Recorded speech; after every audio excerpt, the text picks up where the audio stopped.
Sadaqallahumma li. Tavish. I would request Professor Dr. Aftab Anwar Sheikh, sir, Principal of AKI Pune College of Arts, Science and Commerce, to give the welcome and presidential address. Over to you, sir.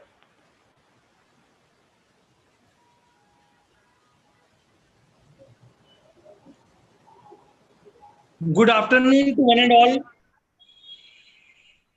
At the outset, I take this opportunity to welcome the dignitaries present today.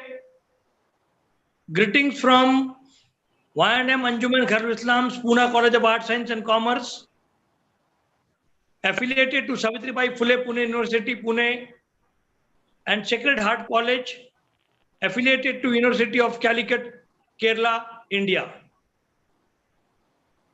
Today's keynote speaker, Dr. R.S. Deshpande, sir,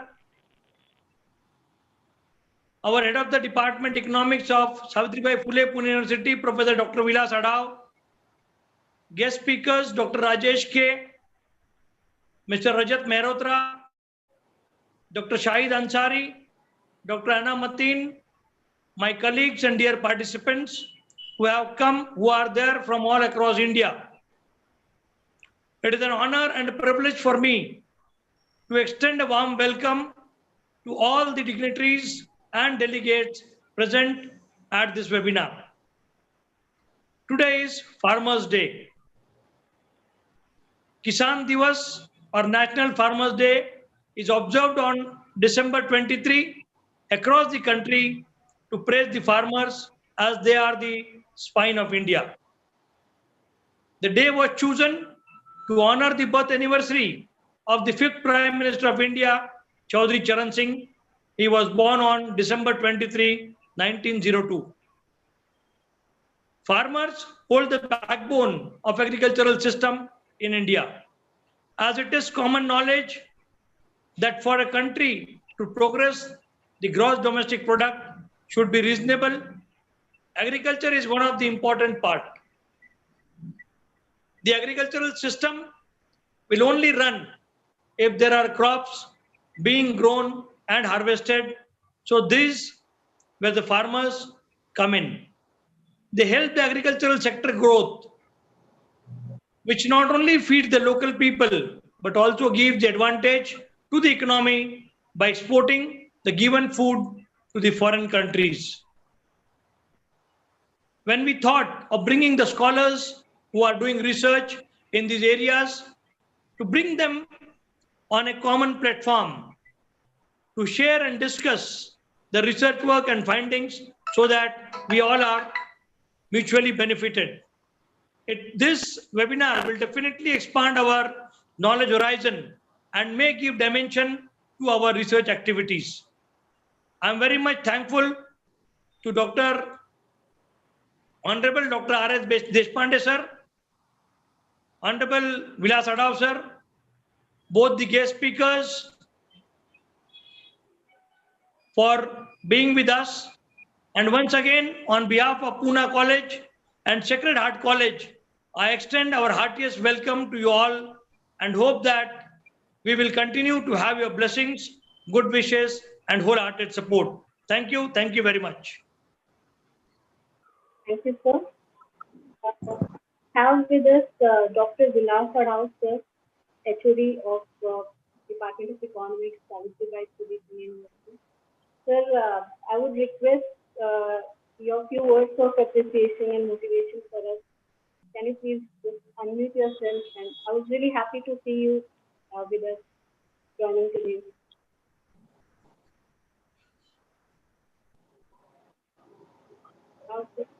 Yeah, thank you, Dr. Anna. I heartily welcome all of you to see this August gathering in webinar. My guru, my Baba, I call him Baba, Professor R.S. Deshpande. Whatever I have stand in the academic field and this life because of Professor R.S. Deshpande sir, and my beloved friend, Principal Aftab Sheikh Sahab, and all dignitaries. I welcome on behalf of Savitribai Phule Pune University of this webinar. So I don't want to stuck much time between Professor R.A. Deshpande and you. Thank you. Thank you very much. Thank you so much, sir. Thank you for joining. Now, I would request Dr. Shirley George Nam, Associate Professor of Economics and IQAC Coordinator, Sacred Heart College, to kindly throw some light on the theme of this symposium. Over to you, ma'am. Thank you, Anna. I hope I'm audible. Okay. A very warm good afternoon to all of you over here. Respected Chief Guest of the day, Dr. Deshpande, esteemed Principal, Professor Dr. Aftab Anwar Sheikh, other dignitaries, and all the participants in the seminar. The Department of Economics, Pune College of Arts, Science and Commerce, in association with the Department of Economics, Sacred Heart College, Chalakudi, is organizing a national symposium on challenges, opportunities for farmers in India. The topic chosen for this symposium is vast but very relevant, especially in the backdrop of the epic protest which is being led by the Punjab farmers who sired India's Green Revolution, and also because we are commemorating National Farmers' Day today. I just want to share a few general observations about Indian agriculture, which all of you must be familiar with.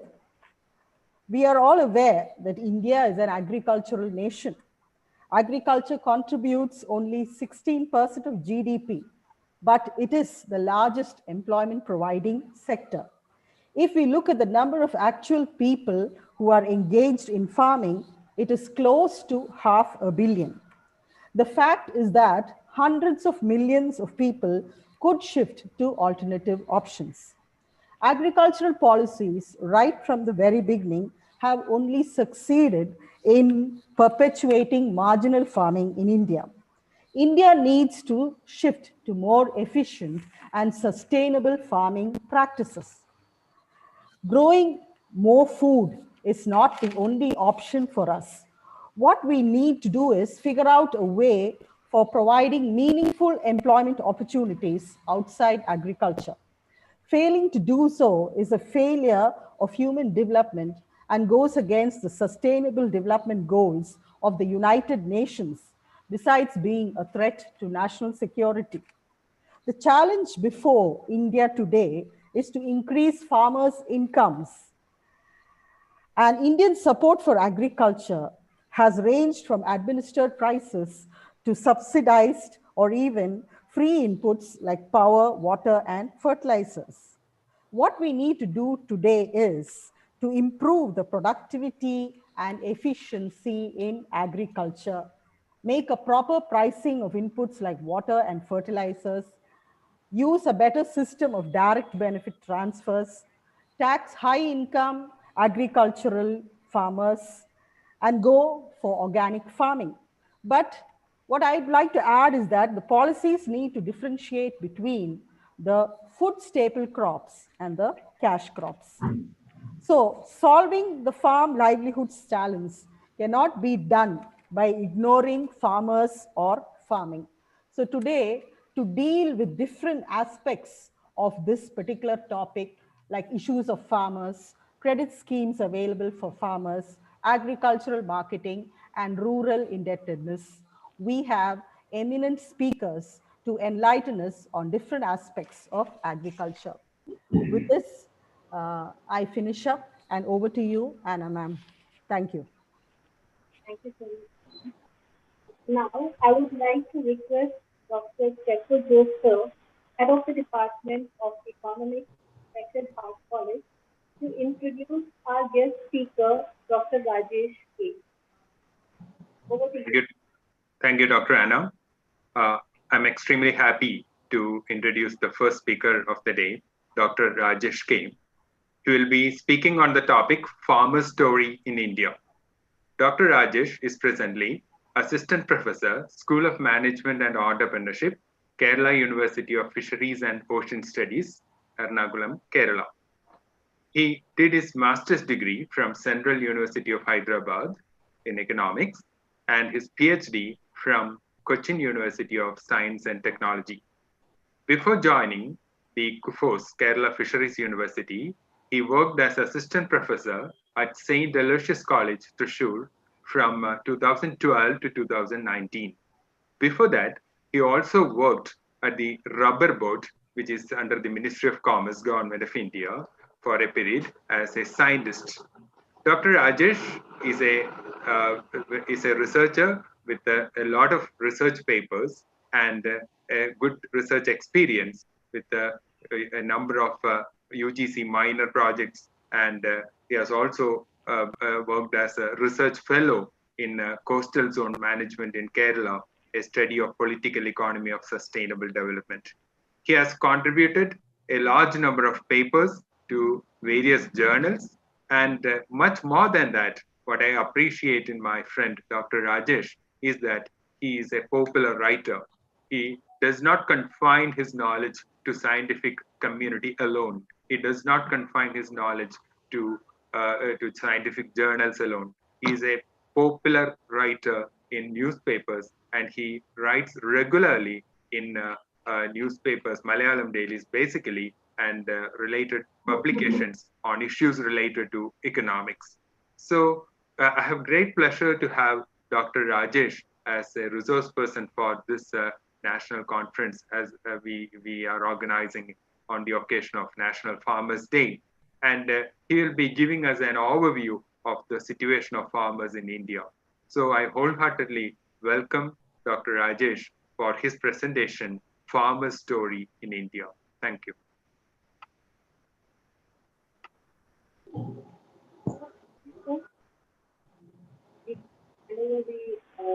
The platform to you. Please, you may start your session. Can you hear me, sir? Yes. Yes. Yeah. Thank you, Dr. Chako Jose, for giving me an introduction. And before starting my presentation, let me express my sincere thanks to AKI Pune College of Arts, Science and Commerce, Pune, and Sacred Heart College, Chalakudi, for inviting me to this national symposium. Actually, I'm extremely happy and privileged to share a panel with a great economist like Deshpande sir. Sir, hello sir, and I'm actually happy. Along with happiness, bit of nervousness is also there. Okay, so today I'll be moving directly to my presentation. So can you, yeah, I share my slide.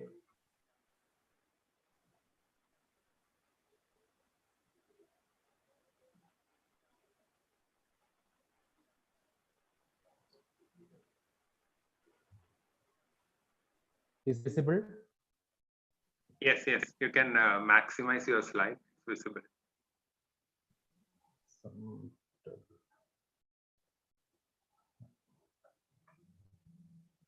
I think I'll try again, sir. Some problem is there. Yeah.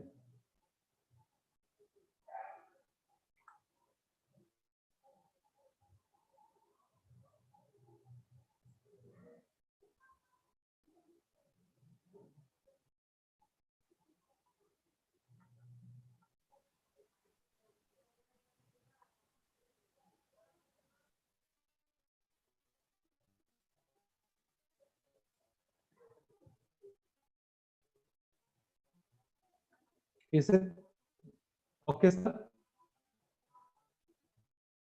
Yeah, we can see. Okay, fine. Yeah. So today I'll be I have selected this topic, farmer story in India, and as we all know that today we observe as Farmers Day, December 23rd. I think since 2001 onwards, we have started to observe this particular day as Farmers Day. And again, we have to know that today is the 28th day of farmers' protest at Delhi.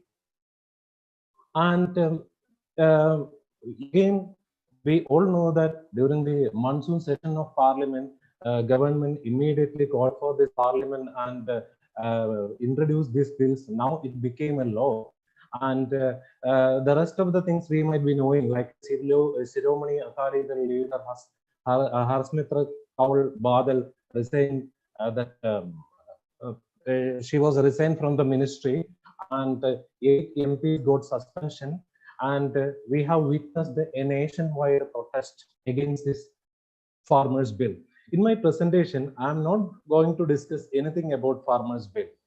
What I'll do is see this farmers day in one sense, and another sense that farmers protected Delhi itself shows certain contradictions. So when we want to analyze or when we want to understand this farmers bill, it is very, very important to understand the farmers of India.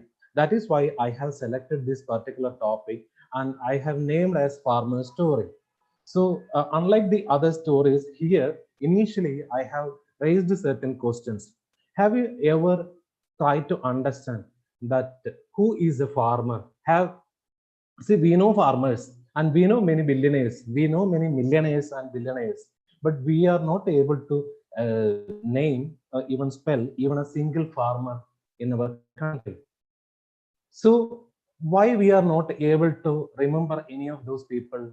Because we are considering in the globalized era or the neoliberal economy, we are considering a person's value in terms of their money towards economy. Like that is why we are assigning the term called a millionaire or billionaire.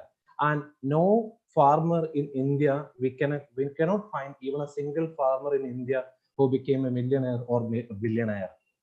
And again, another question like how many farmers are there in India, how much they possess land, then the contribution. See, I'm not going to give you the answer, the concrete answer to any of these questions. Rather than I'll show you different pictures or I'll give you some extract picture about the farmers. And regarding the contribution of farmers, see, here how much they are contributing to the nation building, maybe from our textbook, traditional textbook like growth and development or development economics. I'm not talking about that particular aspect. Rather than say for example, if I say that they are subsidizing our food. See, now I'm able to purchase rice for 40 kg per 40 rupees per kg in Kerala. So I mean, they are producing huge amount because we are around 135 crores of population.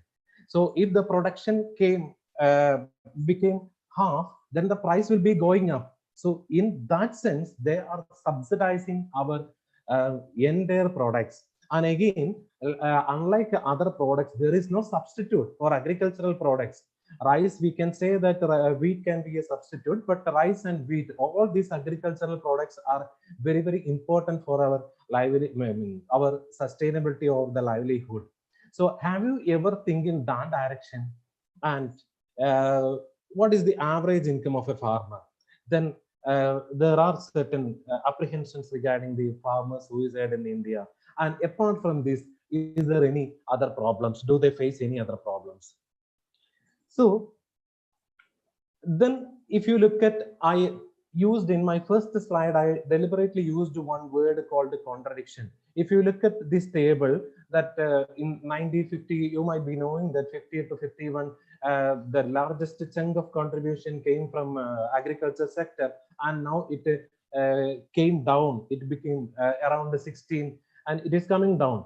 And at the same of employment, during that time, 70% of the people who were working in depending upon agriculture for their livelihood, and now that figure came down. And there are certain reports that the figure came down up to 49. I have just quoted 53. Again, if you look at one more table, then even though the contribution from agriculture to GDP has decreased, the agriculture production has been increased. There is no doubt at all. Here, the point is that national income has increased a lot. So the contribution from agriculture sector has came down. So production is there, and thanks to green revolution or blue revolution or white revolution, and now we are all talking about what we call the rainbow revolution. So because of that, we are able to produce a lot. And again, when the production is increasing, naturally, if it is any other sector, like any other industrial sector or service sector, definitely that benefit will be spread or the share between the people who are behind that production. Here, the farmers are behind that production. Are they getting the benefit? I'm just leaving a question. And if you look at the productivity, I think in India, we are blessed. We can cultivate almost all products available in the world. But in terms of productivity, we are not at all ahead. Even in the case of jute, Bangladesh is productivity of Bangladesh is higher than that of India. And that is another aspect of productivity. But then these are all the points we have to think. Then at the same time, I'll come back to these issues. Then I can show you some of the all these I have quoted from either from Economic Times or Times of India, Hindu, etc. Then UP farmers give potatoes for free at price protest. In that same year, June 2017, you might be knowing that 6 farmers were shot dead at UP. Sorry, Madhya Pradesh. The reason is same, and they were demanding a minimum support price for the tomato, and the farmers want minimum support price as 8 rupees per kg. At the same time, in Kerala, we were getting tomatoes. We are not producing tomatoes. We were getting tomatoes for 25 rupees per kg. I'm quoting this figure because during that time, even I published one paper in the local daily. That is why I have quoted that example. And you can see this is not an isolated incident. Throughout the year, across the countries, except in Kerala, you can see these type of news that farmers dump tomatoes on roads following low price. And again, Punjab farmers, they are again protest from Punjab. Then we have, this is the new recent news, like the cauliflower prices came down. So one side I said the total production has increased. At the same time, when we are looking at the price, ultimately farmers are not getting the benefit. There are so many reasons. Farmers who are cultivating at UP or Rajasthan, they may not be able to sell. We have problem with the market, we have problem with the transportation, we have problem with the intermediaries. And then somebody was talking about doubling farmers' income. See, even our Niti Aayog, they published a report. Our Prime Minister was keep on telling about this doubling farmers' income. And have you ever think what is the farmers' present income? And recently, in 2019, there was a committee report by Dalwai. According to that report, the farmers' annual income is around 77,976 rupees only.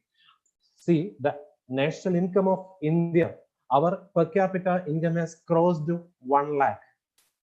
Okay, at the same time, the farmer's income is just 70 or 18,000 only. And if you look at the cost of production, you will be getting almost the same figure. The net result or the net income was very, very, very less for the farmers. Then why do they cultivate? For whom they cultivate? This is another aspect we have to think. Then another issue is like a farmer suicide. And from 1995 to 2017, over the span of that 22 years, around 3.4 lakhs farmers committed suicide in India. The Pune people knowing better than this. And see, during that time, the per capita around 47 farmers were committing suicide in India. And now the government claims that the farmer suicide has been coming down. And actually, we don't have data since 2017. Now the government is not revealing the exclusive data on farmer suicide. Then here, government has done, everybody claims that they have done a lot of things to solve the problems of farmers. And it was in 2000 for the first time we have formulated a national agricultural policy, followed by that Swaminathan Commission, then the National Commission for Farmers were there, and Swaminathan Commission prepared 5 different reports and submitted to the government in 2004, even during that 2005, by December 2005. And since then, those who are in opposition, they used to talk about Swaminathan Commission report, and when they are coming to power, they won't talk about Swaminathan Commission report. And in that commission report, he specifically mentioned about the, I mean, that the problem of farmers, that the farmers are not getting the benefit. So we have to provide there is a formula proposed by Swaminathan Commission, and the government was not bothered, especially when they are into power, they are not bothering about the Swaminathan Commission. And again, we know that in WTO in 1995 we have signed the WTO, and again the major reason that we heard during that time that in order to avoid the price fluctuations. And agricultural, we know the particular feature of this commodity, it is perishable in nature, and price fluctuation is the major issue. And even after the WTO's agreement, the price fluctuation is also there. And government earlier, I mean, we have been providing what we call the minimum support price, and officially 23 commodities, commodities are protected with the MSP, that support. And now the farmers are not sure about the future of MSP. Maybe I'm not discussing that aspect. So that even though we are providing support price and all, price fluctuation is the major issue. And we have that the role of intermediaries. There is no doubt that they are exploiting the farmers in certain cases, but in mandis and other places, and now even the farmers are happy with the intermediaries, as the intermediaries are able to bargain a huge, higher amount for farmers. So in that areas, farmers are happy, but overall this problem is there. That means our farmers are easily being cheated by other people, because they are basically ignorant, and they don't have formal education. Even the socio-economic condition of the farmers generally are basically poor. Then we have signed a FTA agreement with different countries, and if you look at the price, that ratio and all, except with some commodities, we are having a adverse, that we won't be getting. Even I think a report prepared by Nidhi Aayog says that if, India could not gain much from the FTA agreement. And for the past around 9 years, we have been successfully exporting rice to other countries. But even though we are getting some benefits, but overall, if you take the whole volume of trade, we are not getting benefit. This is one side of the aspect. And if you look at the other side, that basically our farmers are of marginal farmers. And as per the study conducted by National Sample Survey, if a farmer is having at least 1 hectare land as his own, he can meet the demands of his family. He can support a family.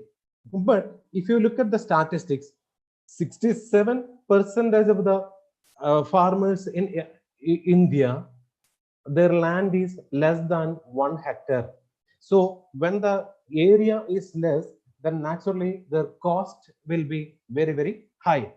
And another point is that if you look at the value addition part, the gross value addition, the agricultural gross value addition is very, very less comparing the other part of other sectors. If you take the statistics from 2011 to 17, that gross value addition was just 2.9%. Then productivity I have mentioned already. Then if you look at the mechanization part, again we have problem.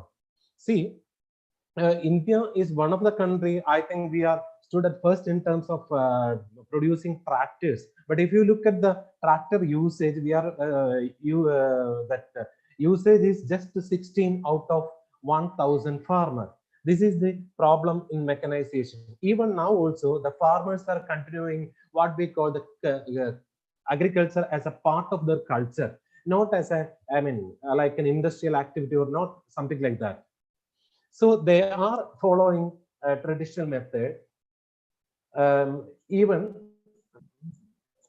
there are reasons for, many of them consider it as a part of culture, as I mentioned, but that doesn't mean that we have to follow the traditional method, not like that.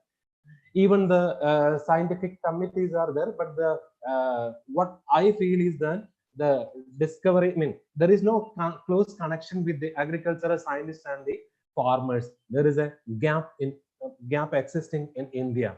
Then irrigation facilities. If you look at the irrigation facilities, we are heavily depends upon monsoon.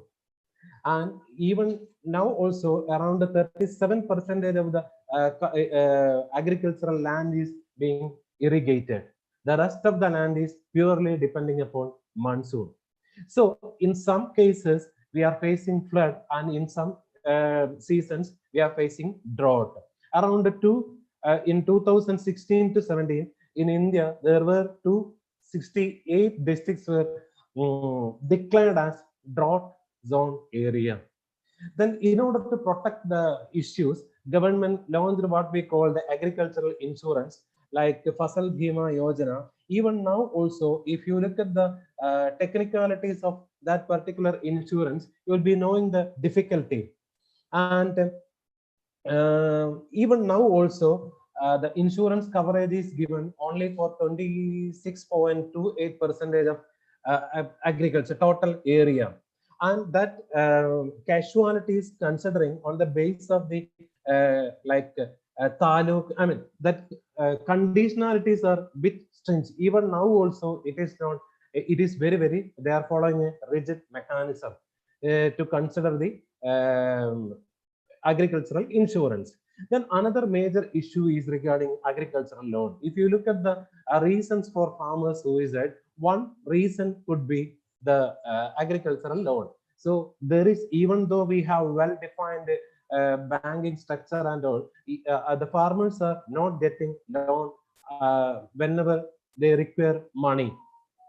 And then loan waiver is another issue. I don't want to mention it much, because when we are waiving a particular loan, the farmers, the original farmers, are not getting the benefit. There are certain issues. And if you look at the marketing, as I mentioned earlier, that there are problems with the marketing. The farmers are not connected with the market, and lack of transportation facilities are there. Road connectivity is there. Even the government is Atal Bihari Sadak Yojana, certain schemes are there. Even those schemes are, not able to bring the farmers into the market. And now, as a solution to this, government launched what we call the ENAM, the electronic marketing facilities for the farmers. And statistically, I think last year we have declared that 10% electricity in India, almost all rural areas are electrified. This is what government announced. But there were certain other reports coming that it is only statistically electrified, not fully. So again, if it is electrified also, that farmers, as I mentioned, they are already, basically majority of them are ignorant. So they cannot engage in e-trading and all. Maybe over the course of time, after maybe in the next generation, they may be able to attain all those tasks. But for the time being, it is not easy for them. Then again, the lack of storage facilities. So why I have mentioned this means, even in the bill, there is a separate provision for this lack of storage facilities. Due to the lack of storage facilities, in India, we have wasting huge amount of food, fruits and vegetables. In Kerala, we are known for jackfruit. Jackfruit, it is not a cultivation in every home. You can see the jackfruit tree, but we are not able to process that jackfruit. This is the common problem across India. Depends upon the places, the fruits will be different. Then transportation, I have mentioned. And now some people are telling that the agriculture sector is highly subsidized one. So we have to reduce the subsidy. We have to reduce the subsidy. We have to meet the requirements of the WTO and their conditionalities and all. See, actually, if you look at the countries across the world, you can see that every countries are subsidizing their agriculture sector. Here the number is more, since the number of farmers are more, but every country they are subsidizing the agriculture sector, because that particular sector is not that much a glamorous job, but we have to support our agriculture sector. So one mechanism is subsidy. We have to encourage them. Then again, if you look at the cost of production side, we know that it is increasing. So what I'm trying to say is that our agriculture sector is full of problems. I mean, we have institutional problems, we have structural problems, we have policy issues, and we have some other issues like almost all. We know that in India we are fragmented with religion or caste, or so many issues are there. All these issues are there. So if you look at um, a farmer, he is living with all these difficulties. Now I am just going back to my first slide, the same questions. Who is a farmer? So again, you can just rethink of these questions. Like here, I didn't mention the farmers number. If you look at the government statistics, I mean, there are statistics that says the number of farmers between 9 crores to 16 crores. I mean, around you can say that there are around 15 crores farmers are there. And out of the 15 crore, how many of them are having their own land is another difficult questions to address. I have mentioned this 15 crore on the base of the Prime Minister Kisan Yojana, and around 14.5 crore people got benefit out of that particular scheme. That doesn't mean that each and everyone is a farmer. Even I know some people, I mean, this government money, getting money is certain mechanisms are there. And if you have land 5 cent or 6 land, if you apply through proper channel, if you have some connection in the village, you will be getting that money. So we have these issues across the country. So how many farmers are there? Basically, to be very frank, we do not know the exact number. And the contribution, if you take that contribution in terms of money, then their job or the farmers, I mean, they are not in the attractive position, but their they are the nation builders. Actually, without farmers, we cannot survive. Then average income, I have mentioned, one of the lowest salaried or income received group is our farmer. Then the reasons, see, we can debate each other, like the farmers, they are taking loan, and they are spending that loan for some other activities. People used to debate like this, but basically there are problems in our rural scenario, and that they are not getting, even though the government introduced the Kisan credit cards and all, I know that number has also increased over the period. There are slight improvements are there, but if you look at the other sectors, the improvements in the farm sector is not speeding up in the comparing the other sectors. But even though they face, same question. So here, when we are thinking about the farmers bill, the government, when NDA government was in opposition, they were demanding to implement what they call the Swaminathan Commission. And when they are in the power, they can implement that Swaminathan Commission. But what they did, as a solution to all this problem, they proposed a bill called Farmers Bill. I think now there is no point in calling as bill; it became a law. So, so here we have to think what they need. So each one of us can think what they need, and what we need is also very, very important. Here you can see the Swaminathan's quote: "If agriculture fails, everything else will fail." And I'll be winding up my presentation by saying one more sentence, that if you ate today, thank a farmer, respect a farmer. That's all from my side. Thank you.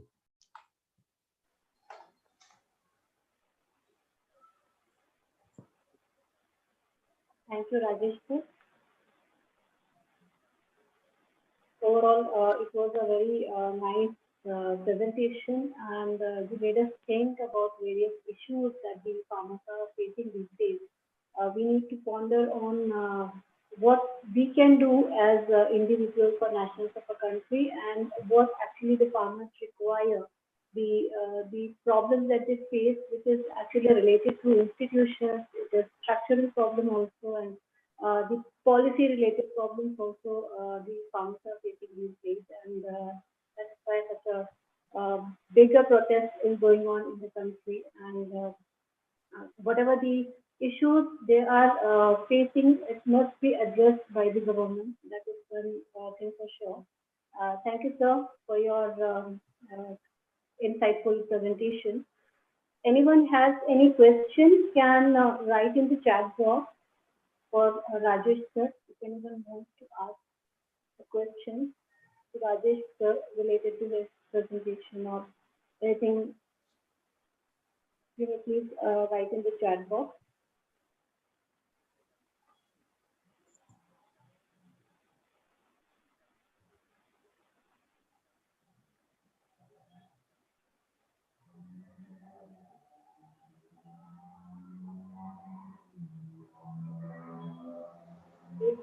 If there are no questions in the chat box for the time being, thank you so much, Rajesh sir, for your presentation, for your time, and for making us think about all the different questions that the issues that you have raised at the end of your slide. Thank you, sir. Now we come to the next session. Now I would like to request Mr. Nigel Jacobi, Assistant Professor, Department of Economics, Sacred Heart College, to introduce our next guest speaker, Mr. Rajat Mehrotra. Over to you, Nigel. Yes, thank you. Thank you, Dr. Anna. So I'm so happy to introduce Mr. Rajat Mehrotra, who works as Deputy Head of the Department and Assistant Professor of Finance, Commerce and Business Management at Amrapali Group of Institute, Haldani. He has 10 years professional experience, out of which 5 years in academics and 5 years in investment banking. He has served in Bank of America and Deutsche Bank. He has published 15 research papers in top-notch IITs and IIMS. So he has a very good academic background. So hearty welcome, sir. So over to you. Thank you. Thank you, Nigel sir. Rajat sir, are you there? Yes, I'm there. Good afternoon, everyone.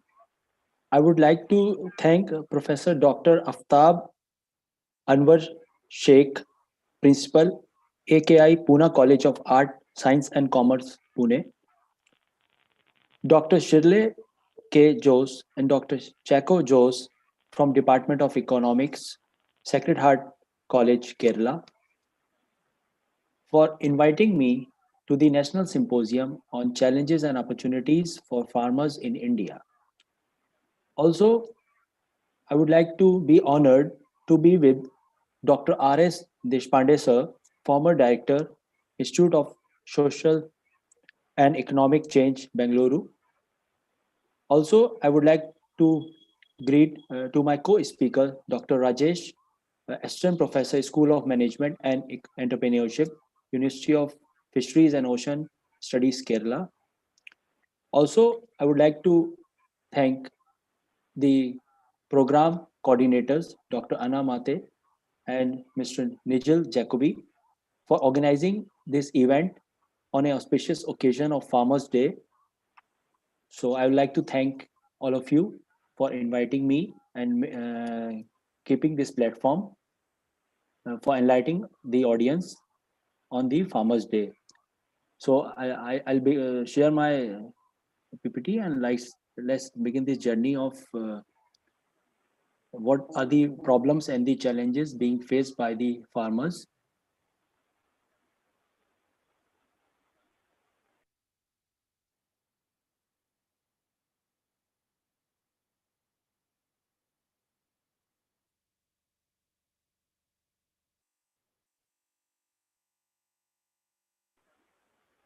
So I have chosen this topic which is very much crucial and important as far as farmers, not only in India, but everywhere in the world is concerned. But let us stick to farmers and their condition in India. So the topic is credit facilities or the opportunities available to farmers and the problems faced by them. So as we all are gathered today, it is on the occasion of Kisan Divas, that is National Farmers Day, which is celebrated on the memory of our fifth Prime Minister, Dr. Chaudhry Charan Singh, who himself is a visionary and worked a lot for the improvement areas of farmers. And this day is being celebrated every year on 23rd of December, on the birthday of Dr. Chaudhry Charan Singh. Now, before moving further, let us put some insight on what is agriculture credit in India. Credit is considered as a catalyst that lubricate the process to accelerate the farm and non-farm sector development, including rural industrialization, business, service segment of the economy. So it is considered as a mover not only for the farm sector but also for non-farm development activities, without which you can't expect a healthy agriculture development as well as modernization without the availability of credit. Now, the credit helps farmers invest in creating assets to generate output and income through deploying science, technology, modern methods of business management. So it works like this, as water is very important to the body, human being. Same way, the credit is as important to the farm sector, without which you can't imagine that any resource will be procured and it will be converted into the end product in terms of the different food products which we all are consuming. Now, investments in farm can generate farm income sustainably when credit is simultaneously adequately supported by backward and forward linkages. Means input of production will be, with the help of technology and services, will be converted into the end product, and that will be supplied to the Indian consumers as well as exported outside India also. And this will generate some income to the farmers, which they will be using them for their own well-being. Now, why agriculture credit is taken in India as an important key aspect? This is now World Bank's view. Now, World Bank in its sector policy paper way back in 1975 highlighted some of the key aspects which will be taken care later by the Indian government along with the regulator, and now the different guidelines will be constantly being developed in Indian farm credit sector. What are these propositions insisted by World Bank? These are: not only can credit remove financial constraint, but it also accelerates the adoption of new technology. Yes, definitely. It will not only remove financial problems, financial hindrances, but yes, it will be giving a new way towards using and implementing some modern technology. Second, credit facilities are also an integral part of the process of commercialization of rural economy, which is very much important nowadays as increased competition is there, globalization is there. So we need to commercialize our rural economy. Say somewhere something is being produced at a cheaper cost and they have their own advantage. So why not to make them give to the different organizations with the where each and every one, farmer as well as the corporate, will be in a win-win situation. However, no amount of credit, even at the most reasonable rate, can guarantee higher productivity or income among the rural poor. Yes, definitely. As they relate now, World Bank related it that if you give more amount of credit, that is not a guarantee towards the higher productivity of income for the rural poor or the farmer. Why? Because it depends upon many other factors also, like the availability of available raw material, the services which the farmer avail in terms of their crop produce, the sound and fair credit policies given by the financial institution. These are also very much important. And how well your institutions are managed and regulated in a particular country. And appropriate delivery channels also. The credit is being delivered, disbursed, but it is not being handed over to the right hands. That is also very much important. Now, this paper briefly highlights serious issues of agricultural credit and makes suggestions for the government, RBI, and the legislators to resolve them speedily. Now, what are the issues facing agriculture credit in India? So, let me put you some insight on the credit flow.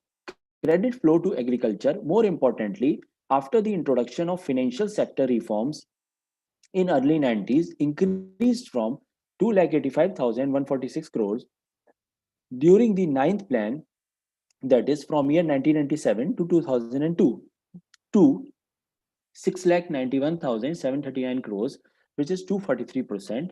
During the 10th plan, that is 2002 to 2007, credit disbursement during the 11th plan, that is 2007 to 12, further shot up to 19,20,400 crores, that is 277% of the targeted amount you need to disburse. So it means, yes, definitely the credit flow increased from each and every consecutive plans. But what in further slides we'll see that what are the problem faced in terms of not only we have to increase credit, but we have to look into some other aspects also. Now, what are these?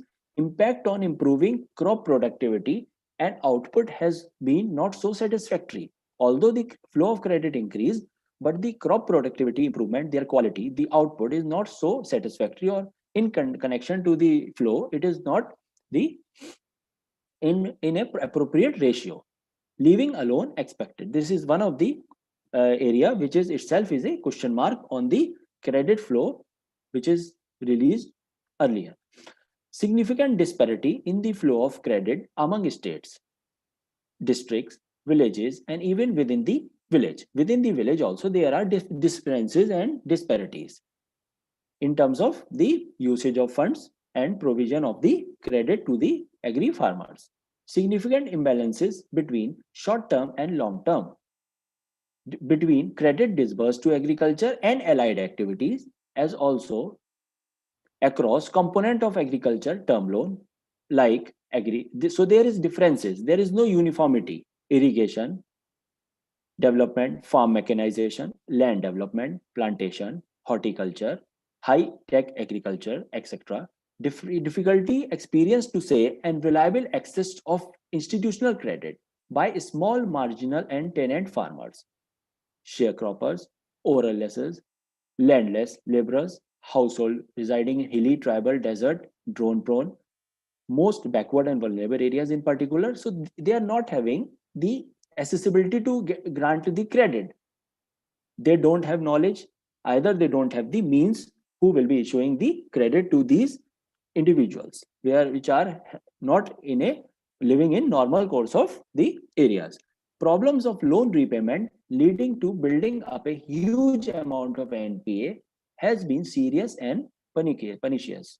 This is one of the aspects where there is no proper mechanism being taken as far as the loan repayment is being concerned. Now, what are the some of the remedial steps to be taken for agriculture credit in India in order to ensure that credit in particular and financial services in general achieve their intended objective? Now, the need to create enabling policy environment and effective credit planning is greater than before. Like we are seeing it now, these many years, definitely the policy enhancements are there. Different policies are coming in to give more and more benefit to the agri farmers. Government, RBI, and the legislator need to demonstrate a serious concern and commitment to address these issues. Yes, definitely. Following policy intervention, inter alia, need immediate attention along with formulating a strategic plan to resolve most issues by the end of 12th five-year plan, and which is still in continuation. that yes, the government is definitely taking various measures to eradicate this hindrance of improper credit being granted to the farmers and in a uniform way. Now, what are the different enabling environments? The policy should address to create an enabling environment that can significantly enhance the credit absorption capacity of the geographical area and farmers in each village. So, each and every village, a particular locality, should have easy and convenient access to the farm credit with ease of the different policy options. So what are these options we can discuss? Namely, investing significantly in rural infrastructure to improve farm fuel, energy, transport, communication, storage, processing, and marketing facilities. What they produce, that should be immediately available to the outside environment for purchase. So marketing should be efficient enough so that if that is being sold, they will be able to repay the credit amount borrowed to the financial institution as and when required. Establishing state-of-the-art agri-meteorology in all agro-ecological regions. Expanding irrigation and reclamation of wastelands, which is still a problem in India. Integrating agricultural education, research, and extensive services and strengthening capacity building of farmer to bridge the huge yield gap between the potential yields and actual yield at the field level in rain-fed and irrigating farming systems. So education and research, there is still a gap, and both the farmer as well as the educator should make a connection. They should, and then there is a fruitful policy development taken for the betterment of the farmers and the creditors and the institutions who are providing the credit. Development and use of genetically engineered seeds, micro irrigation system, greenhouse technology, integrated nutrient and pest management technique, computer based modeling to track diseases and pest incidents. Yes, definitely, because okay, a farmer produced a crop, something happened, the crop got destroyed due to some disease, due to pest. They are not able to repay the credit, and they are already in the debt trap. So in order to do that, there should be a training research institute developed, and there is constant monitoring happened on a yearly basis. Expanding farm mechanization program, promoting of remote sensing technology. Definitely remote sensing technology should be promoted. Policy and program involving timely and adequate investment in agriculture would facilitate farmers access to frontier technology for production, food processing, preservation, farm to market, fork linkages, agriculture research and extension, weather, crop forecasting. Farmers should know it. They should be trained. There should be a proper research, large scale development of biodiesel, modernization, mechanization now, and commercialization of the agriculture should be done. An appropriate portion of, very important aspect, an appropriate portion of public, private, and foreign investment should remedy the situation, not immediately but gradually, of investment shortage in agriculture. This is one of the key aspects. Yes, investment shortage, it will be done, eradicated through public, private, foreign investment and help transform a negative subsidy regime into a capital intensive positive agricultural marketing service regime and stimulate India's agriculture produce to global markets, to access to global markets. Various specialties are produced in India, but to some extent, due to shortage of fund, due to proper planning, due to suppliers, due to supply chain, it is not reached to the global markets. Drought, flood, and weather code need to be developed and used to seek short and long-term solutions to the recurring problem of flood, drought, and cyclone, thereby minimizing damage to rural livelihoods.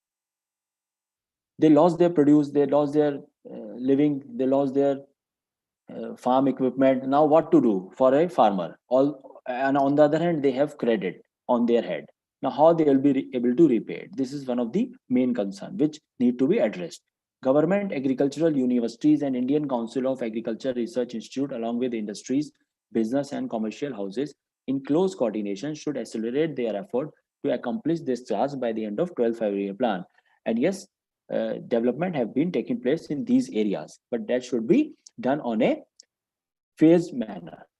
Now, government lending guideline. There are certain government lending guidelines which you need to look into, and how it is actually a hurdle. Government lending guideline. The government has restricted individual banks lending to indirect agriculture not exceeding 4.5% of its net bank credit. So it's a small amount which need to be increased. As a result, banks do not consider lending beyond this prescribed limit for financing entrepreneurs who can provide contractual services to farmers, more particularly small and medium ones, in respect of facilities services such as input dealers, suppliers, seed, fertilizer, pesticide, farm equipment, machinery, cold chain, cold storage, warehousing, drilling of irrigation wells, tractor power, tillers, combine harvesters, transport vans, trucks, etc. So it will definitely give them employment if entrepreneurs will be given a financing option, and this 4.5% credit, total bank credit, need to be increased. That have a tremendous impact on significantly improving the crop productivity and output, as well as the return on investment, not only to the entrepreneur but also to the contractual farmer who is being associated with doing the allied activities in performing the above mentioned task. Now, experiences and practical results from government decisions. Now, what is the result gathered? Experiences suggest that banks have been, since 1969 to date, receiving government mandate, which is a hindrance, which have to be strictly complied from time to time. This has impacted seriously on banks having lost initiatives for developing business from commercial viewpoint in rural areas that have an unfathomable reservoir of unexploited resources, which can be developed with the aid of science, technology, and financial services. Many areas are not touched upon in terms of exploitation of the farm agricultural produce, which you need to be done through the technology, availability of credit. It is therefore opportune time now the government to hold regular dialogues with consultation with banks on every issue rather than intervening in banks' affairs in the nature of mandatory requirement. Open up the banks, talk to the banks, talk to the farmers, talk to the technology personals, what need to be done in terms of procurement, producing, and gathering of the agricultural research, and work accordingly. This would facilitate banks to produce productively and profitably, use their organizational, professional, managerial, and financial resources to design loan and other financial product to match farmer needs. It is not mandatory, but as per the requirement of farmer need, it need to be done in each of the 127 mentioned agroecological regions of the country, rather than one fits all situation or the guideline. Recruit farm-friendly staff, train them to design, market, and deliver the financial products. So customized financial credit need to be given to the farmers, and all the associated individuals should be properly trained related to the market situation, the time horizon. The flow of indirect credit to agriculture has as much significance as the direct credit to agriculture. Both are very much equivalent, direct as well as indirect. Improvement in rural infrastructure, education of all rural households, training them to improve their inherited skills and acquire new skills. Provision of modern equipment and enhance productive use of bank credit, facilitate and link them with the technology. Accordingly, states must invest on an annual basis significant amount in creating and improving rural infrastructure, post-harvest technology, markets, keep and make available market, do research, do marketing of the products, agricultural research, extension to make farming profitable, and increase the rural income by doing the technological mix, hybriding of the production, and also invest in creating training facilities, that is localized training facilities for a household in agriculture, rural, cottage industries, services, and business segments for sustainable development of farming and non-farming enterprises. So this is the responsibility of the state. corporate credit structure, short-term as well as long-term, as a whole, has been since the 1980s manifesting financial, organizational, and managerial weaknesses. It needs a significant amount of resources for its financial revival and development managerial competence. So there should be short-term as well as long-term credit structure need to be defined, explained to the credit personnel. There have been a plethora of expert committee reports, of which the latest has been Vaidyanathan Committee report for its financial revival. The revival process, accompanied by efforts to capacity building of the staff, definitely well-trained staff need to be available, redesigning human resource development on the financial institution front, and training policy should be completed by now so that its impact of its implementation can be felt by the end of the year 12 and 17 and further years also. Simultaneously, commercial banks and regional rural banks may consider financial literacy weak. 50 development credit banks and 45,869 PSCs through mutual dialogue and consultation. So the approach need to be changed for the financial institutions also in terms of providing training, designing a financial credit structure, to name a few. Integrated agriculture credit approach. Now, what is that approach all about? Integrated credit agriculture approach linking credit and suppliers, input and services, technology, transport, storage, processing, and marketing included in one to improve productivity and add value to the farm product need to be operationalized in public-private partnership mode. For this, National Commission for Farmers has made a number of policy recommendations to find long-term solutions to the problem faced by farmers in rain-fed and drought-prone areas in its report submitted in way back in 2006. Effectiveness of their implementation and commitment made in the parliament in 7 need to be evaluated in light of accelerating the credit flow. Much need to be done in terms of the credit flow in the Indian farming industry. Credit planning in India. Objective of credit planning and management are to, so it need to be done from every front, government, financial institution and bank, as well as from the farmers. Improve the quality and productivity of bank lending and minimize cost both at bank and borrowers level, as well as mitigate credit risk to an extent possible. Bring an orderly and planned development of all the villages and thereby increase the production, productivity, and income level of the rural people. There is a register record what is the specialty of each and every village on a localized level, and any planned manner, the credit, the development, the enhancement, the research, the training, the meeting of the bank official, the technology provider, as well as the farmer need to be taken place. Experience and expertise of qualified and trained bankers at the branch level should therefore enable them to identify all those hindrances, financially included households, and access their banking credit and other non-financial needs through field studies. Definitely the banker should be told that you need to go to the villages and do the field study, and prior to taking a particular case, you should have a thorough knowledge of the economy of the particular village and household economic profile.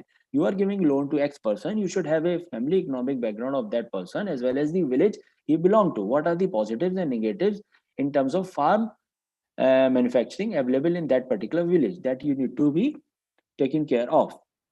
Then, to improve the credit planning exercise at the grassroots level, the following need to be done. Effective involvement of concerned bank staff and cooperative of state government is necessary, such that progressive in terms of rural household in villages have been given proper loan designed in such a manner that it is economically beneficial to that rural household, as well as it will be a cash flow to the farm industry.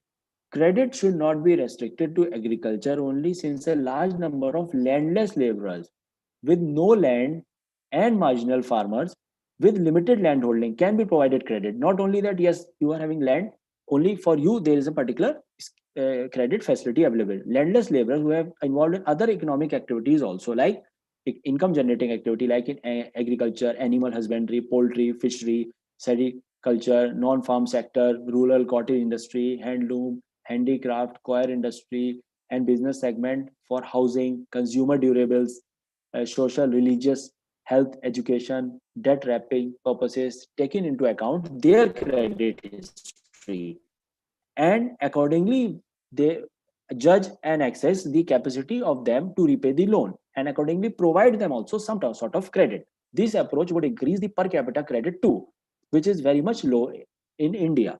As the rural and semi-urban branches have been operating for over 4 decades, they must have now reliable and authentic data on the credit history of existing clients, which they assess, rework on them, and bring up in a proper credit proposition, which should facilitate them to widen and deepen the rural finance business with confidence. So rural finance business should be taken with pride, not with just a compulsion by the government mandate that you need to disburse. The branch should properly identify households presenting depending upon non-institutional sources of credit, partially or fully, and help them switch over to bank for their credit needs. NABARD may need to operationalize the concept and procedure of debt swapping and provide proper guidelines to banks for implementing at field level at households according to NSSO in 18 states, depending heavily on non-institutional sources of credit. And they paid exorbitant interest rate, which have been significant economic and social costs. So NABARD need to be a watchdog in terms of rural credit. They need to come up with such guidelines where the credit need is a debt swapping, and it is to be renegotiated as per the need and requirement of the situation. Bank on merits of individual loan cases take the decision to restructure loan or write off the uncollectible loan on a regular and continuing basis rather than awaiting government intervention for wholesale write-off, violating the credit discipline and culture. Massive publicity efforts are needed to create awareness, most important, awareness among all category of households social services and procedure to avail them. For this purpose, village level seminar meeting can be organized, and education in terms of print, regular platforms to be created in terms of live credit availability sessions to educate the village farmers on a regular and continued basis. Improving farmers' income. Now, how do we improve farmers' income? The role of credit to agriculture cannot be viewed just as support to food producing activity. Another aspect, not only to food producing activity, but need to focus on the overall income and economic well-being of farmer. As agriculture has been basic requisite for national sovereignty, the extensive literature analyzing the relationship between agriculture and non-agriculture growth in India confirmed that farm and non-farm sector in rural areas are complementary to each other. Farm and non-farm both need to be put an important aspect and a package, and each and everything should be done in terms of both farm, agriculture as well as non-farm, because both are associated. Rural credit policy program should be designed in such a way that it should focus both farm as well as non-farm development. Only then it will be able to alleviate the rural poverty, deprivation, and suffering of the agriculture landless farmers. Now, reaching the unreached. As new technology are ushering in banking services become more affordable, but you need to make it more accessible to the rural farmers. Harnessing the power of technology presents significant opportunity for financial institution to reach dispense it out. But now, due to increased technology, you are able to reach the client for providing them financial services in their own domain territory. More importantly, the resourceful commercial banks in the developing economy can profitably make use of these technology to automate agriculture, rural, and micro credit, which is ARMF, Agriculture, Rural, and Micro Credit System, to reach at a large audience which are earlier used to be unreached. It will save time, cost, energy, and give the result in an appropriate and a quick manner. The technology can yield significant benefit to ARMF service providers and their customers. Banks may consider implementing the technology in a customer-friendly and cost-efficient manner so that automated loan disbursements can be done in a client-to-client basis in a customized manner. Personal digital assistance reliever loan officer. So a dedicated loan officer carrying bulk client files to the field, improve quality and reduce transaction time. Definitely, there should be a proper research done on a case-to-case basis on a particular individual village, which will not only reduce the time but also reduce the transaction record in terms of maintaining them. Credit scoring efficiently and reliably categorizes customers according to their risk profile. Now, credit need to be given based upon the risk aspect of the customer, which will help a loan officer exclude ineligible and risky applicant from borrowing. This directly save cost and improve the allocation of loan loss provisions. Not only as far as retail loan losses are concerned, there is a huge debt burden in terms of agricultural loan losses also, as I mentioned in previous slide. Installation of ATM can have handle multiple transactions and can reduce the cost of opening branches, offices, and providing staff in remote area. Technological advancements such as use of smart cards, ATMs, mobile banking services, enhance security and flexibility. They want to repay the installment, they can easily pay through these mediums, which customer value much and help increase customer loyalty. Automatic processes enable banks to conduct transactions faster and at lower per transaction cost and in more dispersed locations than branch staff can do. So I've taken my presentation from three references, that is the different circulars of Reserve Bank of India, Bank of Baroda credit schemes, as well as the India microfinance.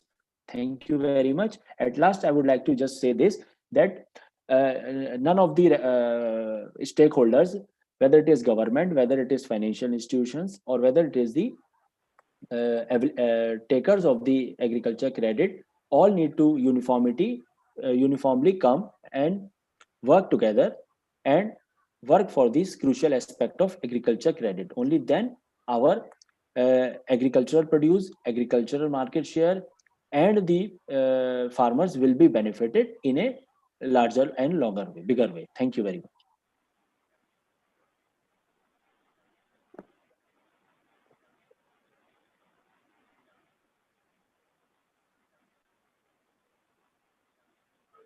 Thank you, sir. It was a very exhaustive presentation. Has included almost all the aspects of various credit facilities available and the requirements of credit in farming.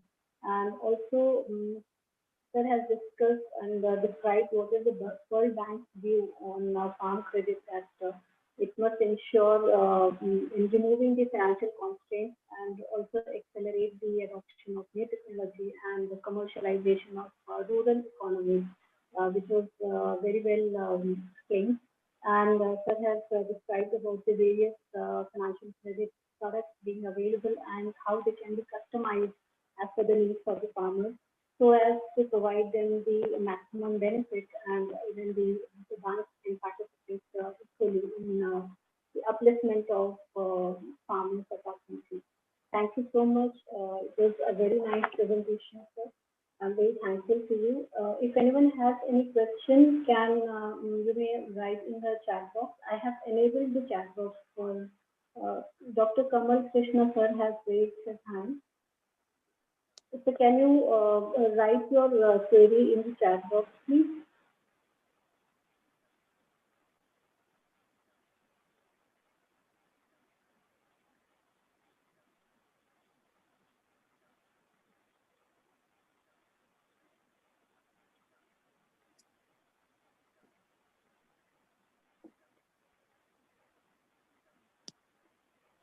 But at the time we receive any query, I'm very thankful to you, Rajat sir, for taking out time from your busy schedule and providing these inputs and insights to all our participants. Thank you, sir, for joining us today. Thank you. Okay. Our next session, the last session, we have Dr. Adarsh Deshpande sir. I'm delighted and honored to introduce our chief guest of the symposium, Dr. Adarsh Deshpande sir. He's got a very detailed profile, and I could not think of what to omit and what to include, because there were so many interesting facts and so many achievements achievements that he has in his personal writing that I was really in a dilemma that what should I omit, but a brief introduction of this.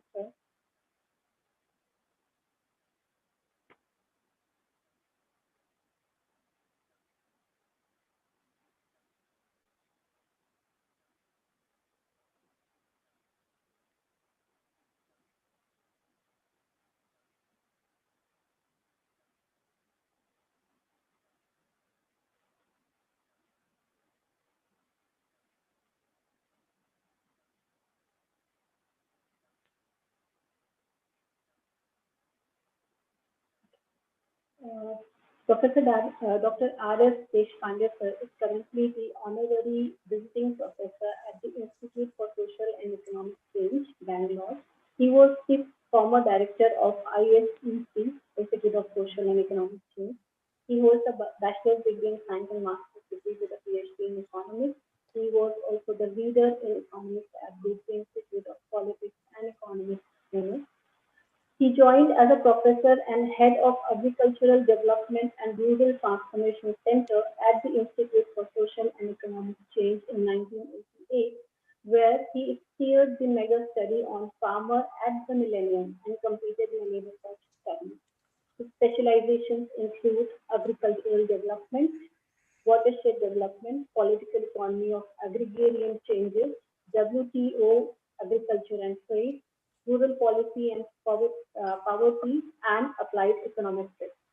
Professor Deshpande is a recipient of PNASF Gold Medal for his contribution to agricultural policy and Sir M. Visvesvaraya Global Leadership Award in Karnataka for excellence in education. He was among the first two awardees as Fellow of the Indian Society of Agricultural Economics in 2011. Professor Deshpande received a Lifetime Achievement Award from Dr. Baba Saheb Ambedkar Marathwada University, where he was educated. Professor Deshpande authored 17 books and more than 110 research papers published in national and international journals. His books include Agrarian Crisis and Farmer Suicide, Where Water Seeps, NGOs and Farmers Movement in India, Moon in the Mirror, Farmers and MSP in Karnataka, to name a few books. He has supervised PhD thesis of 11 students and has been the principal advisor to another 8 students.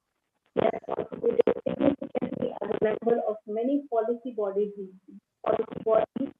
include Advisory Body of the Ministry of Commerce, Government of India, WTO Senate of Government of Karnataka, Committee on Farmer Suicide appointed by the Government of Karnataka, Mission on Agriculture and Marketing, etc. He is also the member of many boards of studies, governing bodies, governing boards of institutions and universities, and also prestigious government committees. Apart from all these, he is a poet and an artist. It is an honor and privilege for me to welcome you, sir, on behalf of AKI Pune College of Arts, Science and Commerce and Sacred Heart College. Thank you so much, sir, for joining us today. Over to you. Thank you, Anna. I am a little bit non-traditional person. Absolutely non-traditional in the sense that I don't believe in taking attendance of the people who are present there, so and so, so and so, so and so, and I'm grateful to so and so, so and so, so and waste about a few minutes in that. You all know who are present. You all know who is what, and you all know they are connected with me as one of very good friends. I'm very happy. There's only one thing which I would mention, that my son, Professor Vilas Adao, is attending the workshop. Professor Adao is one such person whom I have taken from his mother as a young boy, and from there to today, I have been with him. Other than that, I would not mention anything. And I'm also Anna, who is a very persuasive person, who got me to agree and deliver this lecture. Friends, there are we are knowledge seekers. We are knowledge seekers, and therefore there are two types of knowledges which are going around us. One, the pure knowledge, which I must accept if I am wrong. The second one is tainted knowledge, which I can hear. I need not protest, but I can leave it. So these are the two knowledge fields which are around us. Unfortunately, for the last two and a half decades, I have seen that a large number of the educated beings, are seeking non-knowledge than knowledge. I'll be answering a few questions which have been raised earlier, but then I would stick to the diktats of Anna. Anna has dictated that I should speak on this. So I will be speaking on what she has dictated it to me. But in the meanwhile, I'll also be telling some things which are of good importance to you. Friends, today, as you know, is Farmers' Day. Farmers' Day, and Chaudhary Charan Singh, who was the Prime Minister of this country, and you know how long he was Prime Minister, from 28 July 79 to 14 January 1980, prohibited to become Prime Minister all through. But then finally, it was such a situation that he had to be taken as Prime Minister. We celebrate Farmers' Day. From his time, it was declared that this day shall be Farmers' Day. And we are celebrating since 80. We have not celebrated for the first 3 decades, nothing about the farmer. But then in the 80 onwards, we celebrated it. And Rajesh has asked very interesting question, what is farmer? Very interesting question.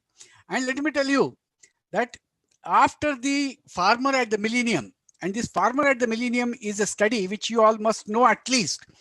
These are 27 volumes, not one book, 27 books, a set of 27 books published in 2002 by the then Prime Minister. And the 27 books each book take a review of that particular field. And you name anything in agriculture is contained in these 27 volumes. I have not written all the volumes. I have written only 2 volumes. But then the rest of the volumes are written by about 57 authors.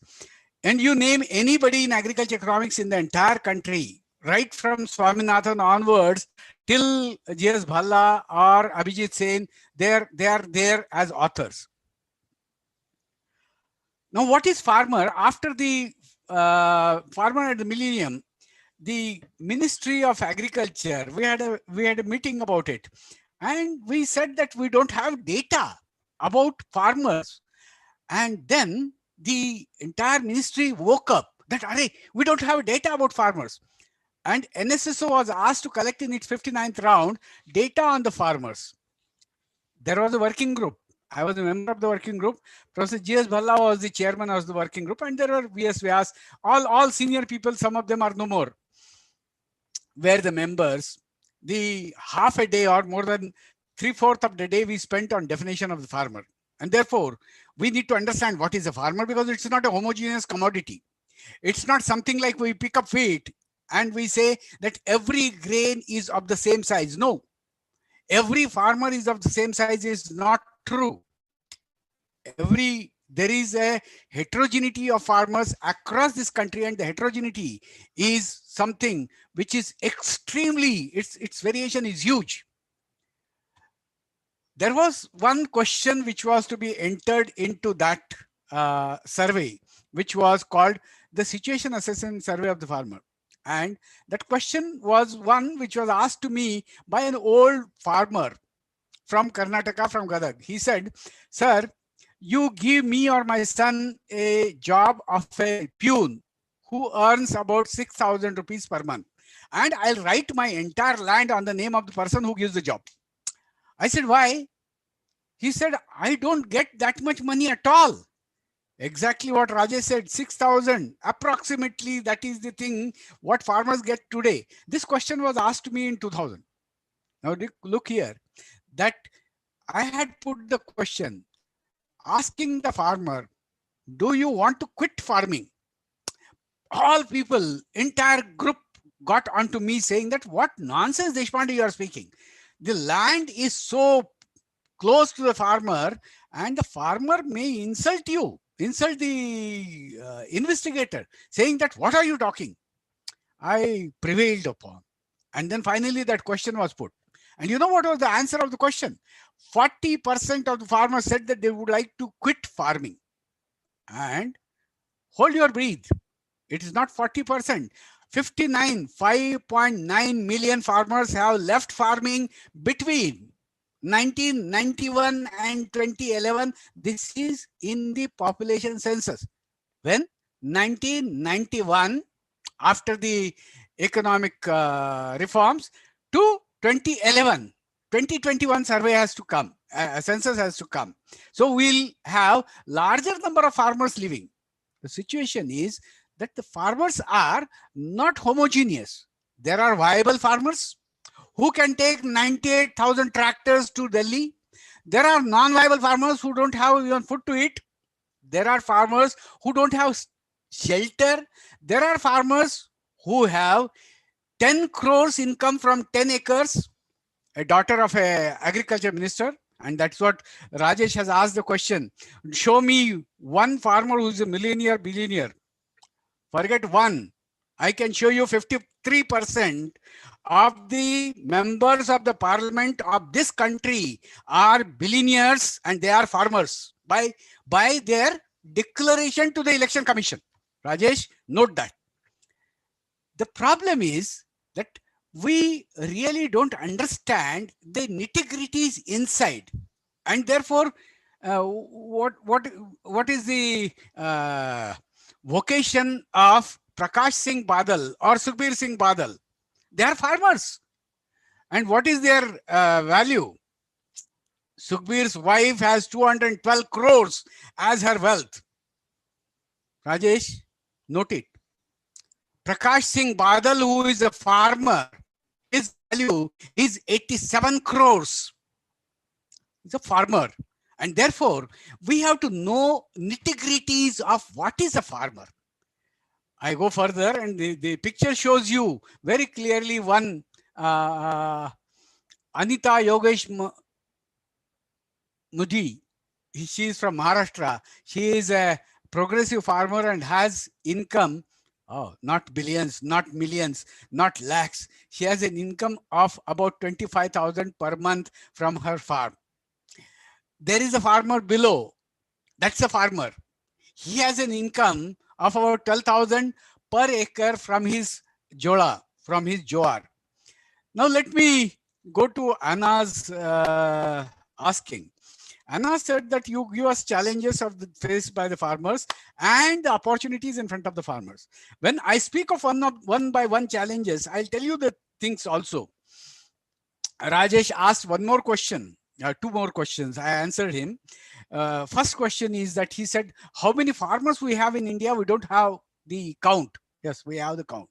There is something called Agriculture Census of India. This is being done from 1771. And in each village, all the farm records, the cultivated land is recorded by the village accountant. And the land is on somebody's name.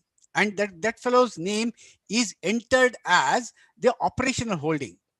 Today, we have 146.45 million operational holdings in 2015-16. The next census will be in 2021, this year. But 15-16 census gives us 146.45 million holdings. In 2010, the holdings were 138 millions only. So increased by about 8 million holdings have increased in the farming sector. The farmers have increased. In any case, where the increase is there, I'll talk about it. First point of challenge is shrinking size of holding and shifting of economic viability threshold. Economic viability threshold Professor Dantwala had said that we want small farms, not small farmers. Small farmers in the sense that the farmers who do not have enough income to meet their needs of 2 foods a day for their family.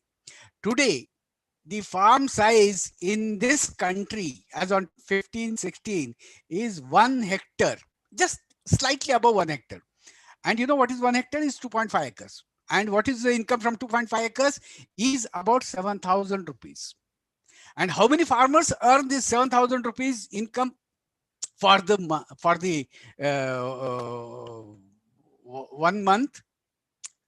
Forget about the irrigated ones who earn a little more than that, but the dryland farmers earn even 3,000. 36,000 is the maximum that they earn for the whole year. 36,000. Now, how many of them are there? 126 million small and marginal farmers in this country. And this 126.6 million, they earn only 3,000 per month. Mind you, in 3,000 per month, are you able to manage your family? They don't have any marketable surplus. They don't go to the market. They are not permitted to go to the market. They don't have anything to sell. Whereas the farmers who have marketed and marketable surplus are 6 million, almost 20 times less than the small and marginal farmers. But then the 6 million farmers are the ones who hold the entire roost of the entire agricultural policy, whether it is crop insurance, whether it's MSP, whether it's a price fixation, whether it's irrigation, whether it's irrigated land, whether it is the income coming from, whether it's a subsidy, anything you take, it is the 6 million farmers who gobble it. Shrinking net income flow due to increasing cash component. We had Green Revolution. We herald Swaminathan as the father of Green Revolution very wrongly, because B.P. Paul, who was a agriculture scientist from Kerala and who was the Director General of ICAR during 1967, was the person who mooted the idea of Green Revolution. And he was the one who traveled abroad. He was very close friend of Norman Borlaug. And Norman Borlaug, if you want to read it in Punjab Agriculture University auditorium outside. Norman Borlaug has written about B.P. Paul, saying that this man brought single-handedly Green Revolution to India. But then, after B.P. Paul retired, he retired in 1970, by the time Green Revolution was established. After B.P. Paul retired, he shifted to US. He donated everything that he had. And you will see B.P. Paul's house in Pusa Institute campus. He donated everything. But then he also donated the title of father of Green Revolution to somebody who fostered it, who borrowed it without having a real right on it. That is Swaminathan. Anyway, I worked with Swaminathan in Swaminathan Commission's report. I was a chairman of a subcommittee of the Swaminathan Commission report, and I was the one who objected for one thing, that a report cannot be 1,500 pages. Sir, if we are giving recommendation to Government of India, that should be not more than 5 to 10 pages so that they are implementable. Why the Commission report is not implemented? Because it is 1,500 pages and recommendation galore. Recommendations are galore. Everywhere there is a recommendation. I was a member of that subgroup, which was on agricultural economics and marketing. Apart from that, in the marketing, exactly the thing which are there in this bill and act were recommended by Swaminathan Commission report. So when people say that implement Swaminathan Commission report, one of the thing is implement this act. People do not read. People do not see. People do not bother. They are opposing it. Yes, oppose it. No problem. But read it, understand it, oppose it. No problem. Because we are democratic. Now, the shrinking of income flow is mainly because of the Green Revolution, which increased the cash component in the cost of cultivation. Added fertilizers, pesticides, irrigation cost, electricity cost, cost of seeds, cost of pesticides, and so on and so forth. the cash component when it increases, and the income component or the gross value of output does not increase with the same rate, the resultant is that the net income flow shrinks to the farmhouse. If I'm working, I'm earning a lot of money. My salary is 1.5 lakhs per month. My wife, the moment the salary is done, on the first week of the month, she goes out and she buys things worth 2 lakhs. Will I be rich? I'm earning 1.5 lakhs, but then spending 2 lakhs. With farmer, exactly the same thing has happened. That the cost in 1979, I'm not telling today, 1979, Professor M.V. Nadkarni wrote in Economic and Political Weekly about increasing cost, and he compared the Madhya Pradesh farmer with Punjab farmer and saying that Madhya Pradesh farmer has a better income avenues than Punjab farmer because the cost is not increasing. Also, V. Ratna Reddy wrote a similar kind of thing in Indian Journal of Agriculture Economics, that the cost is increasing and we have to rein the cost. Yes, reining the cost was done by providing subsidy. Fertilizers available at cheaper rate. Wonderful. And many people think that subsidy is something savior of the farmer. No, subsidy is savior of the industries. I'll tell you how. Subsidy is given to fertilizer industry in order to meet. They sell fertilizer to the farmers. If they don't get any money, they will sell fertilizer at 100 rupees per kg. But then Government of India wants to sell it at 20 rupees per kg and promises the fertilizer producers that we will pay 80 rupees per kg to you from your costs. They are happy, fertilizer company is happy, they sell it at 20 rupees, no problem. Subsidy is given to farmer? No, it's given to the fertilizer agency. And remember, Oswald Group of Industries once said that if needed, and they went on increasing their cost of production because cost of production was being met by the Government of India. They went on increasing cost of production so much that it was huge. But the fertilizer subsidy has to be kept. Farmer has to be given at 20 rupees. And this 80 rupees went on increasing to 160 rupees. So 160 rupees were going from the pocket of the government to the Oswald Industries or to the fertilizer industry. Farmer was getting at 20 rupees and farmer was feeling happy that I am getting it at 20 rupees. Subsidy is given to me. It is not given to him. It's given to the industry. And when was this? This is in 70s it's going on. We turn a blind eye towards it. I wrote about it in popular newspaper like Economic Times. I wrote about it in Indian Journal of Agriculture Economics. I gave a keynote address in the ICAR. I gave several times, I told. But then this subsidy continues to be there. It is not to the farmer. Subsidy is given on electricity to the farmer. Yes, very good. Electricity is supplied at a cheaper rate, because the cost of producing electricity is subsidized by the government. And what is the cost? Cost includes not only production of the electricity, but also the jeep of the engineer, the other expenditure of the engineer, the guest house of the company, the entertainment allowance for the staff, filling up of the new posts and increasing the staff. Once I calculated, in the irrigation department of Maharashtra, there was against every 1 hectare, there was 1.73. Against every 1 hectare irrigated, 1.73 persons were employed by the irrigation department. Whereas 1 hectare irrigated is not one farmer even. Now look here, that the farmers are not bearing themselves. They have to look after the family and income of these irrigation staff, of these electricity staff, of these fertilizer industries. And that is what is the subsidy. Now, the higher cash requirement forced the farmers to depend largely on the credit market. A very good presentation by Rajat on farm credit. I was since '83 I was associated with NABARD. In between, I was also on their board, and a large number of persons, like right from Pierre Naik, I was working with them. Now, credit can be provided. I can borrow credit because I get 1.5 lakhs per month, so bank will easily lend me. But then out of that credit, I should produce income sufficient in order to pay back the installment. Am I ready to produce it?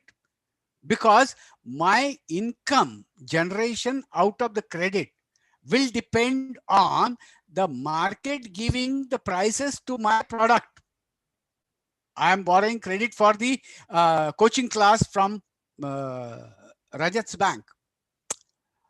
50 lakhs I borrowed, purchased the a hall, and I started my coaching class. Hardly 3 students came. Hardly 3 students came for continuously 3, 4, 5 years. 3, 4, 5, 7 students. I'm not able to earn anything. And the students initially were giving 5,000 rupees. Afterwards, sir, we are coming, so we'll give 1,000.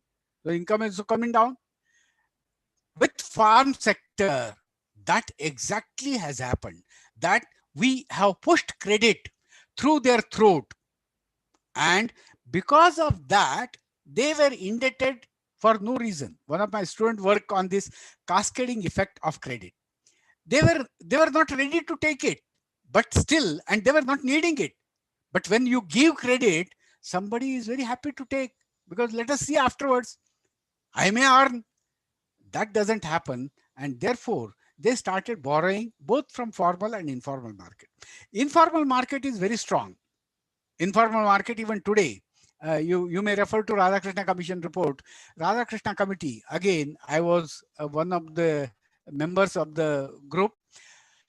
Radhakrishna Committee tried to look into how much is the informal market in India, and you will be surprised that informal money market exceeds the formal money market.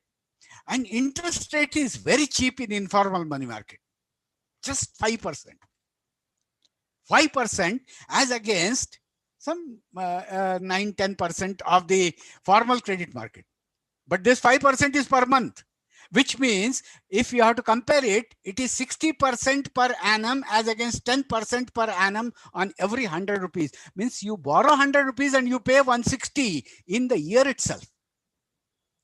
This is operating strongly in the market, in the village, everywhere. And these are the people. I had visited 132 families where farmer suicides had occurred. And all these people said that they borrowed because they wanted to go to the higher income. Today, despite the presence of networks of banks, rural banks, farmers, the people in the rural areas depend on money lenders for one reason. There is a phobia. There is a phobia for me too, for many of us. When we go to bank and the clerk says, your Aadhaar card, your PAN card, this Aadhaar card will not work here. Your name is R.S. Deshpande. It happened with me.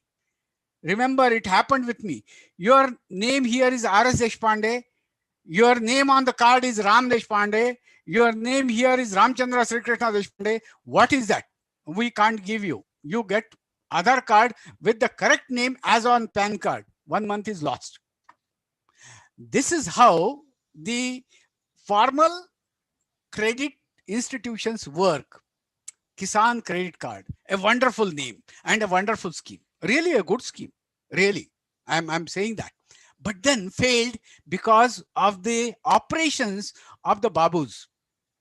The Kisan gets a Kisan credit card and goes to the bank and asks for the how much will I get on this? It's a crop loan. The other person sitting, the bank person sitting on the other side says, according to your card and your zameen, you will get 15,000 rupees. 15,000 rupees. They do. Shall I give? Yes. So immediately he takes signature and gives him 15,000 rupees. He doesn't need 15,000 rupees. He needs only 3,000 rupees in order to buy fertilizer, seeds, pesticides. But he takes 15,000 rupees, spends 3,000 for this, and remaining 12,000, he buys the TV, or he buys clothes, or he gives it to somebody, or he buys something, he repairs his house, whatever it is. The sowing season is over, harvesting season comes, he needs money. Kisan credit card money is over. Bank will not give because you already borrowed. So he has to go to the money lender. Therefore, the money lender is something who is always there and have stayed there.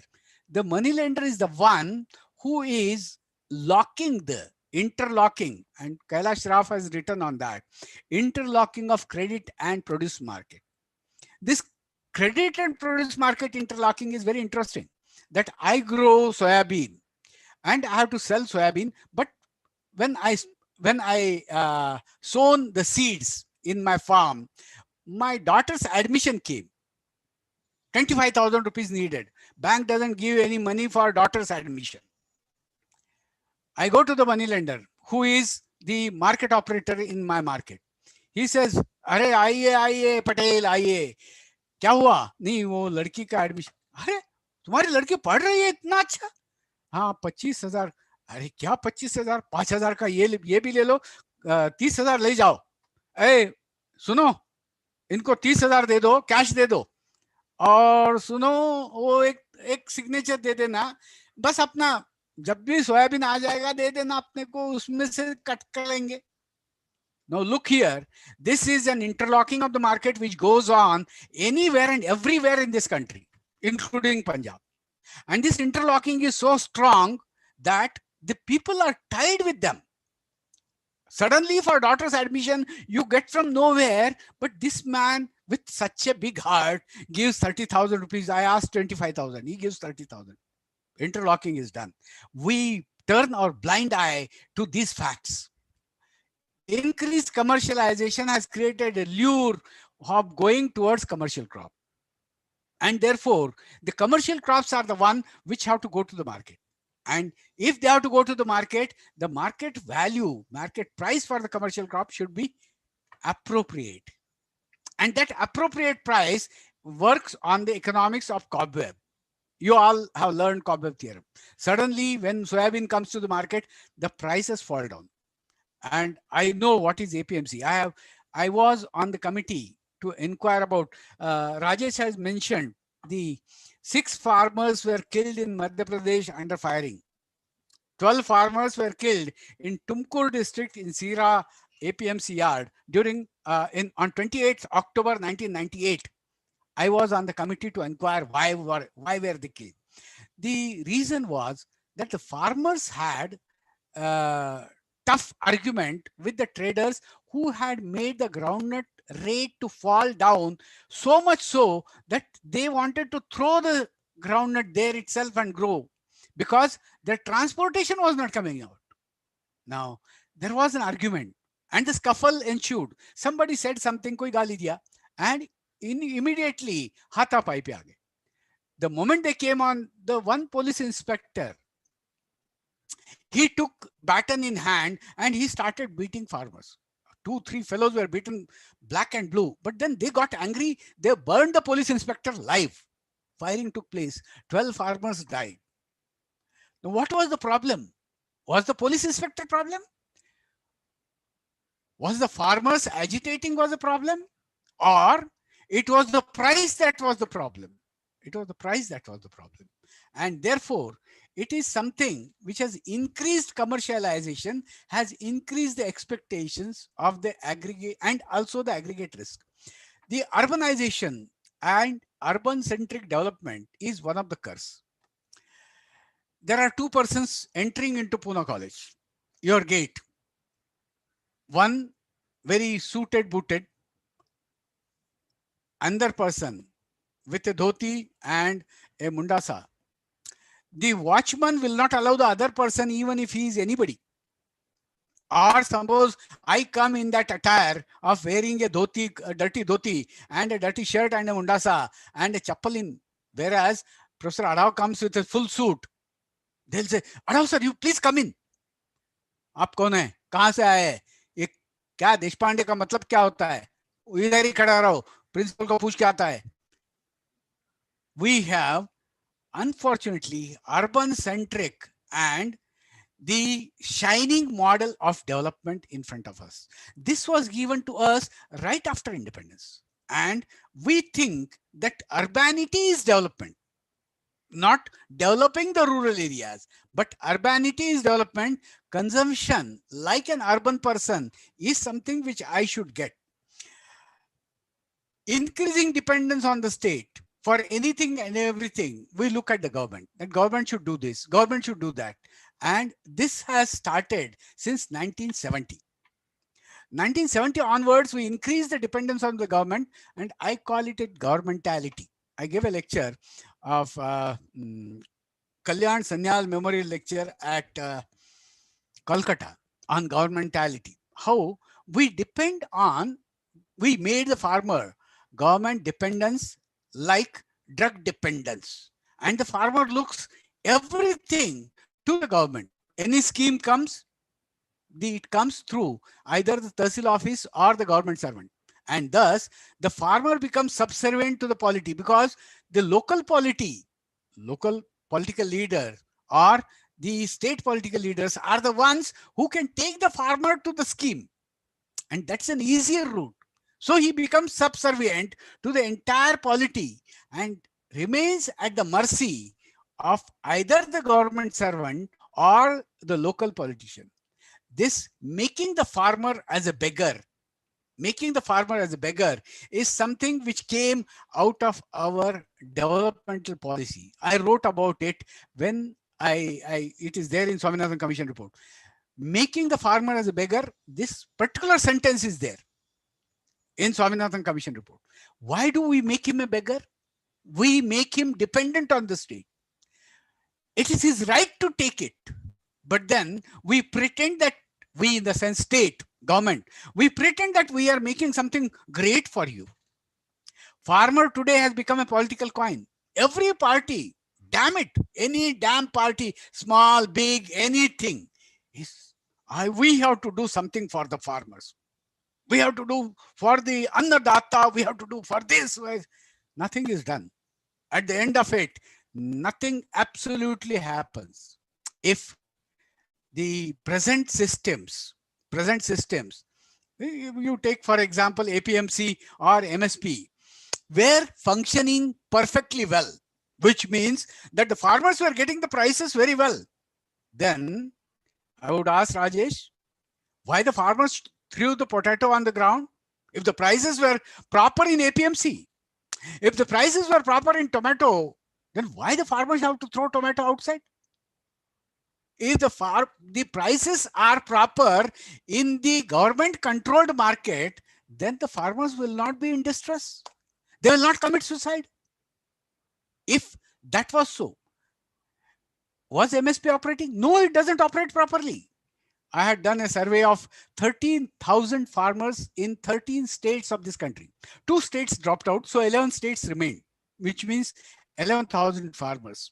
And this is a study on impact of MSP on the farm sector. Except 4 states, nowhere MSP operates properly. That is Punjab, Haryana, Uttar Pradesh, Madhya Pradesh. Except these 4 states, nowhere MSP operates properly, including my Karnataka. In Karnataka, once the corn prices collapsed, I was on the Agriculture Prices Commission of Karnataka. So immediately we took a decision that we have to purchase the corn from the farmers because prices have collapsed. Now, by the time we took the decision and the decision went to the cabinet, it took almost 1 week to 10 days. So we decided that the corn, maize will be purchased from the farmers. One condition, the farmer has to give the record of right, ROR, record of right, along with the quantity that he is selling at MSP. So about quite a few, about 100 tons of maize was procured and sent. I was doubtful. I, as a member of Agriculture Price Commission, was doubtful. So I took 100 names and sent a questionnaire, just a few things. Name of the farmer, size of holding, how much he had the production of maize, how much he sold, and whom did he sell. Now, you will not believe, except 10 of them who sold it directly to the government agency, all of them had sold at below MSP to the traders, to the small-time traders in Dharwad, Hubli, Gadag, Bijapur, all of them. And these traders in turn sold it on MSP. Now listen, the MSP was something and 700. These people, the farmers, sold it at 600, 620. In between, the trader got 80 rupees per quintal. 80 rupees per quintal easily in the pocket without doing anything. Now, this is something which is happening in the field. Farmers from drought-prone areas and rain-fed areas are exposed to the hazards for ages, and that has become abode to the poverty. Safety nets are selectively working like crop insurance, MSP, state machinery, not positively placed. All these are corrupt. Let me give you a very wonderful example of Ludhiana Mandi. I was sitting there. I was inquiring about, and there was a strange thing that the farmers were selling even to MSP, even though the market prices were far higher. I was intrigued. Why is it so? Why the farmer wants to sell it to MSP when the market prices are much higher? I sat there and the Sardar friend of mine by name Grower, usse baat karte. I started talking to him without just observing. 10 quintals of wheat came and somebody was operating it. One man from the office immediately got up from the chair, went to the person who brought it in the trolley. He asked how much, he said 10 quintals. So he picked up a sample in order to grade the wheat. So the wheat was C grade. I could see that it is C grade, lot of moisture. By the time slip came out, it was B grade, which means 20 rupees per kg higher. For 10 quintals, it is 20,000 rupees difference. Okay. It went for weighing. When it went for weighing, again, the weighing slip came out for 15 quintals. 20,000 here and 5 quintals additional there. All that, he gets the slip, he goes to the account section, he gives the slip, he gets immediately a check. He takes the check, and while he was leaving the market yard, the person who got up from the chair comes behind him. Ha, kaise hai? And suddenly he puts 10,000 rupees in the hand of that man and leaves. Now, this is the operation, and that's why MSP is very popular. Money, whose money goes? It goes of the government. It goes from the pocket of those for which we need to work. The exploitation by Artyas, traders in grading, weighing, and interlocking of traded and product market. I told you earlier. Arresting the spite of suicides and agrarian distress. Now, remember that farmers are terribly in distress. Not the ones who are agitating, but the ones who are non-agitating. They are not agitating because they cannot agitate. They cannot have a tractor to go to Delhi. They cannot do it. They have day-to-day survival is their problem. And you know, presently, 2 million hectares and 5.9 million cultivators have disappeared between 2011 and 2015. 2011 agriculture census shows the area as 159.59 million hectares. 159.59 million hectares was the area operated in India under agriculture. By 2015, the area comes down to 157.42. 157, which means about 2.17 million hectares have been lost. Now, where has this lost? And apart from that, 5.9 million cultivators have disappeared from 91 census to 2011 census. Now, this is something which is the farm sector distress. And therefore, we have to distinguish between the farmer and the farmer. Look at the farmer on the left side. Look at the farmer on the right side. This is the farmer. Left side farmer is the one whom I have seen very closely all over this country. Right side farmer I have seen in sporadic places in the country. Certainly, the farmer we have to understand, and that is the question first Rajesh has put. Who is the farmer? Sharad Pawar is a farmer. 32 crores and 1 crore per month income. Supriya Sule is a farmer with 10 crores from 10 acres. And you take any MLA of any, Yediyurappa Sahab, our chief minister, big man. Now he has to, again, the case is opened up when he went to jail for the land scam. Again, the case is opened. He may have to go again. How much is the wealth? Wealth is 232 crores. My area MLA, his age is 25 years. You know what is his wealth? 745 crores. 745 crores. Farmer. Rajesh has asked this question very well, that how many of them are lakhers and millionaires? I give you the list. Don't have to. You just get onto CSDS site, Center for Studies of Developing Societies. They collect the affidavits given by MLAs, MPs for election. And these affidavits are signed affidavits. They are punishable because if you give wrong information, Modi has given that he has passed. So it was in the court. It went to Supreme Court. That lady Smriti Mukherjee had given something. It had gone to Supreme Court. So these affidavits are challengeable in the court. They cannot be lightly written. And nobody writes lightly, my wealth is 745 crores. Nobody writes it. If they write it lightly, they'll say 7 rupees or 7.45 rupees. Collect the wealth of these MLAs, MPs of any state. From Kerala itself, you collect it. You collect the among the first 5 richest MPs in the country, one of them, and that's what is, rest of them, some BJP, some Congress, but I was surprised. One of them is from CPIM, Datta. He is from CPIM. Now, this is something which is intriguing. Farmer then and farmer now. What is farmer then? It was viable size of holding. He was self-sufficient at that time.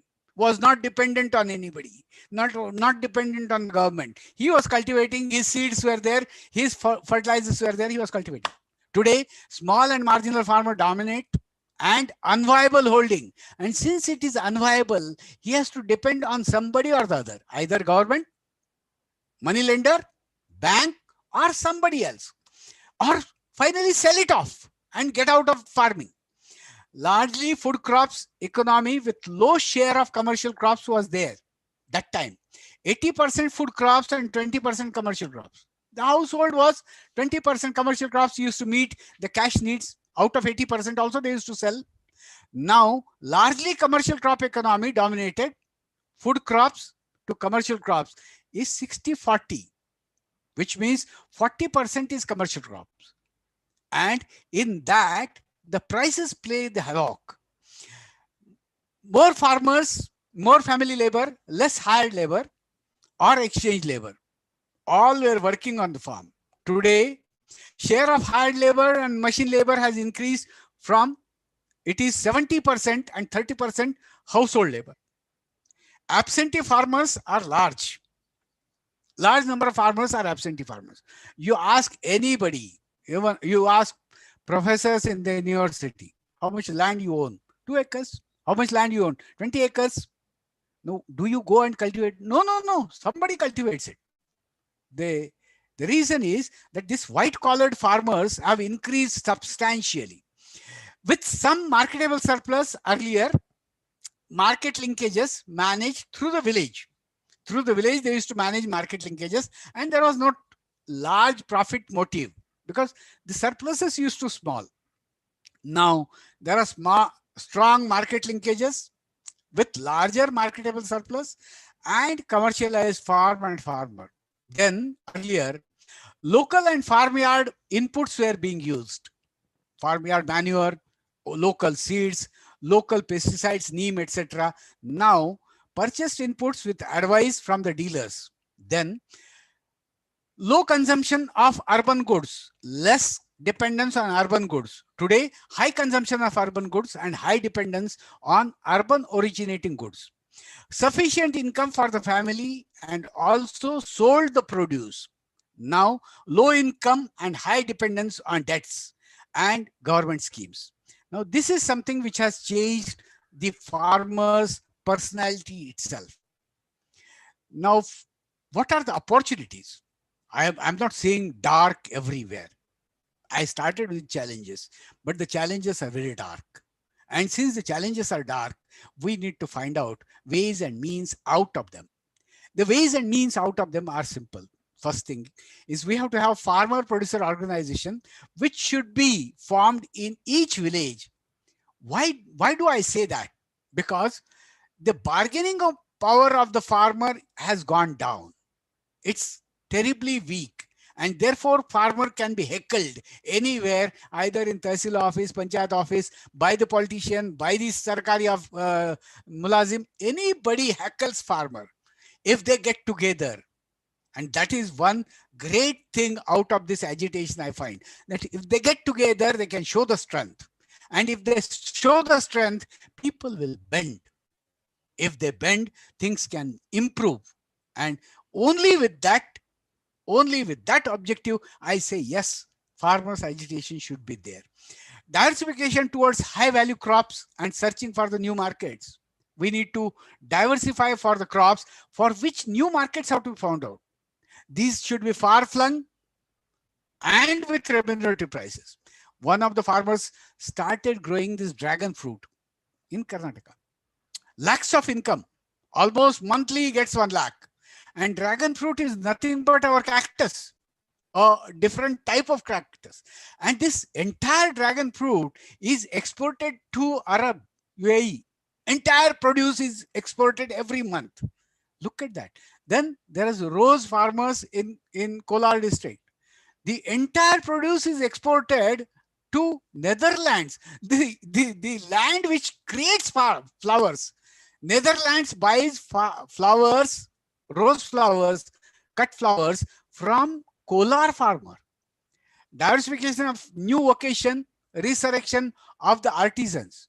Rural artisans are dying, but then they have to be resurrected. Bidar, there was something called Bidri work, which was world famous, which more or less died because income was shrinking. Middlemen were taking larger profits and they were getting paltry sums. So they stopped working. They got into better avenues. Better avenues means construction work. And it is necessary to rehabilitate them back to their work and get their work. Cobblers, carpenters, there are hundreds and odd artisans who have gone out of work. We need to rehabilitate them. And that's the responsibility of the banks to rehabilitate, not to give loan at the rate of interest, which will be impossible for them to pay back.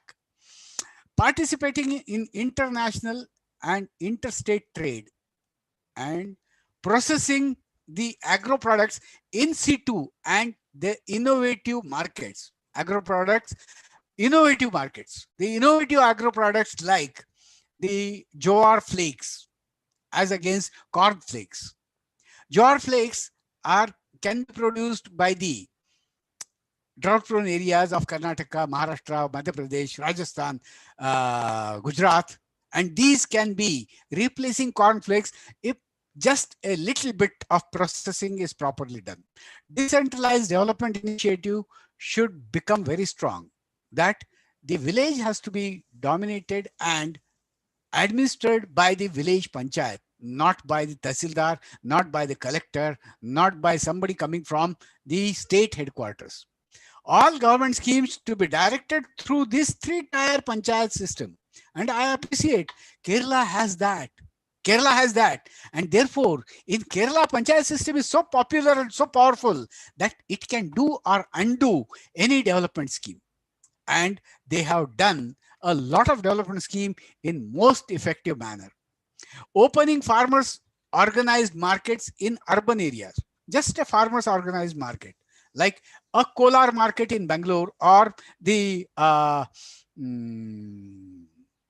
Nagar market, or sorry, Shirur market in Pune. Just a small space in which Shirur market name is given. Anything that comes from Shirur Taluka is sold in Pune in one marketplace. People will come and buy. Who will come and buy? Direct consumers will come and buy. From whom they will buy? They will buy from the farmers. And then the price fixation should be done by the market committee of that Shirur market. And that is something which will give them better returns. Opening farm schools at Hubli level. We had farm schools earlier. Today, the villages have become old age homes. Only old people cultivate land. No youngsters want to stay in farming. Village farm schools, instead of sending them to study Pythagoras theorem or sine theta cos theta. You all have learned sine theta cos theta. How many times have you used in your day-to-day life? Something which you don't want to learn, which you don't want to use. Why learn it? Learn something which is life skill. Certain things which you want to learn as a hobby, you learn later. Then farmers innovation groups. Farmers can be very good innovators, and this has been proved. But the governments after governments, right from 70s onwards, I have seen that how to suppress the farmer innovator as against the agricultural scientist. The best case is in Maharashtra, and I quote this case very often. Datta Khobragade, Dada Khobragade.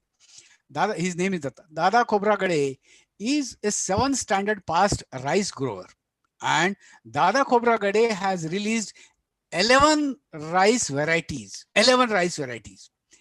He was such a poor fellow. I think Professor Vilas Adhav met him when I was given the Lifetime Achievement Award.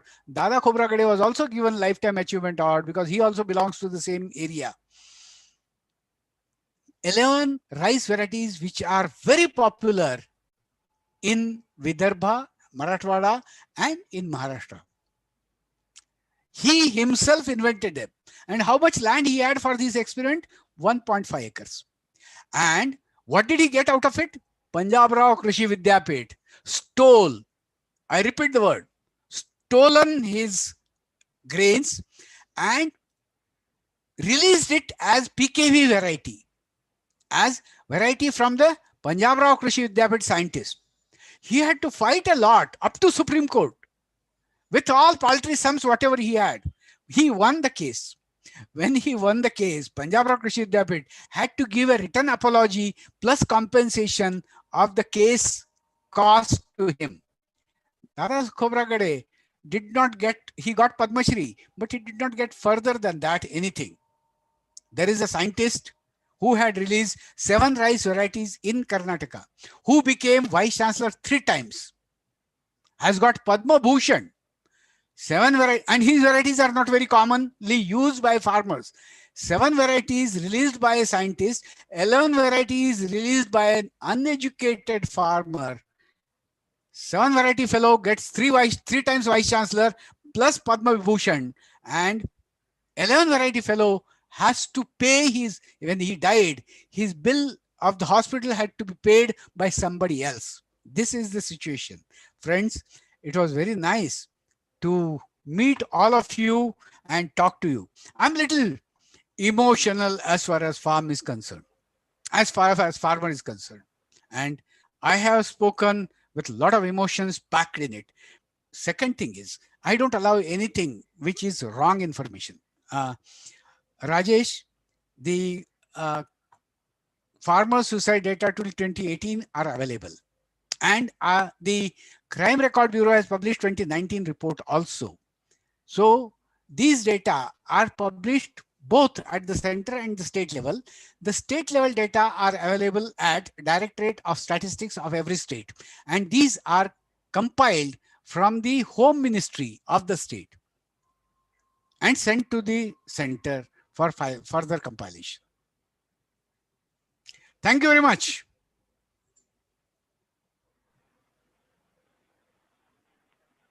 Thank you very much, sir. I hope I'm audible. Yes, you're very much audible. Thank you, sir, for this enlightening presentation. It has not only increased our knowledge, but also truly it has broadened our vision for looking at the farmers and their situation from a different angle. You have explained in depth about the various opportunities and the problems that are being faced by the farmers and also the opportunities available for them. Like you have discussed about the shrinking size of the land holding and the net income flow is also shrinking because of the increased cash component and in the cost of cultivation. And the way you have given the live examples of how the different subsidies are being provided to the farmers, and they're actually and they're not directly reaching to the farmers. But there are the factories or for example, the subsidies provided in the fertilizers. Factory owners are getting the benefits of it, and also the viable and unviable farmers, the difference between what viable and unviable farmers are, and overall the overview in the difference in the previous era that we had of agriculture and how the current era has evolved and what are the major problems that we are seeing in the current era, especially the absentee farmers who have increased. And I was very much into the lecture that you were giving and learned a lot from you, sir, myself, and I hope that most of the participants sort of also learned many new things also, and they must have gotten a different idea of how to look at the farmers and how they actually are facing different kinds of problems really in our economy in our country. Thank you so much for accepting our invitation, sir. I'm truly obliged. And I am just thanking you from the bottom of my heart for being a part of this symposium today.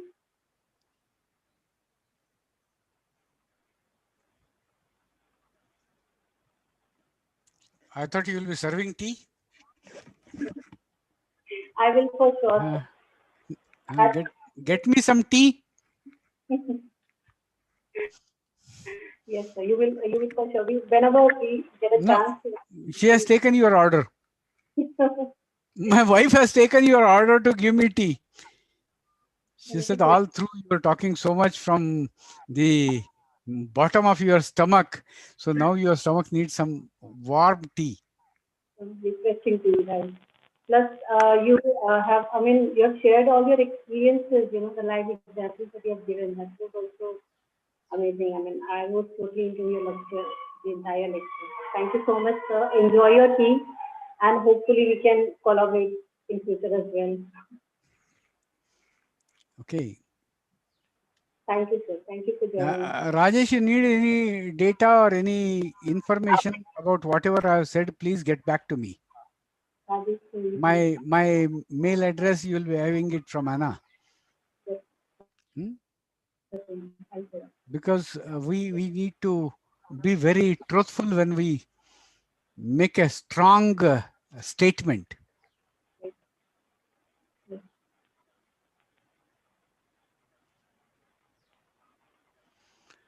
Is it over?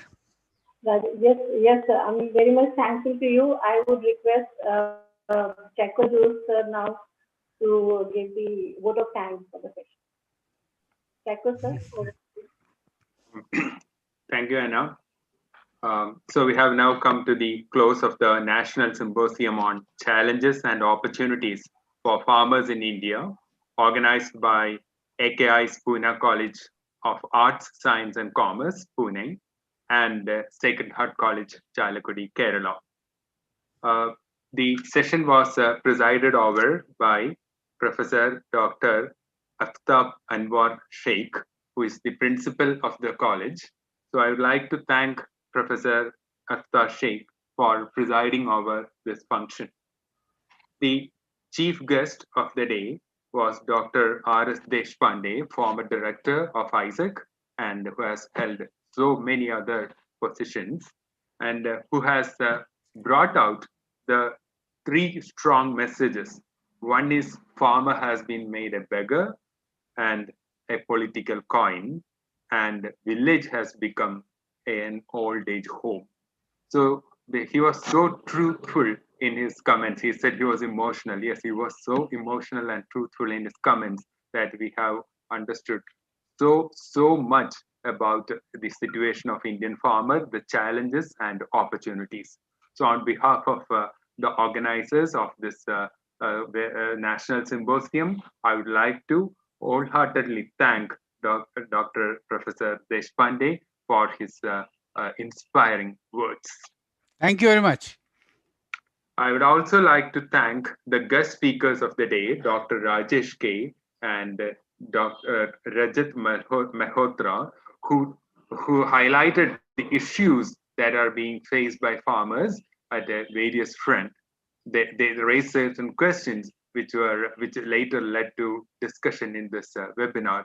I'm thankful to both Dr. Rajesh and Mr. Rajat for their lecture. I also thank Dr. Shirley Jose, Associate Professor and IQAC Coordinator of Sacred Heart College, Chalakudi, who introduced the topic of today's discussion. Then I should thank two very special people for today's event.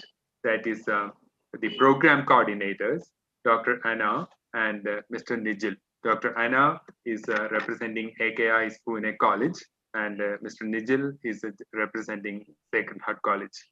It's actually these two people who worked behind whatever we have witnessed today.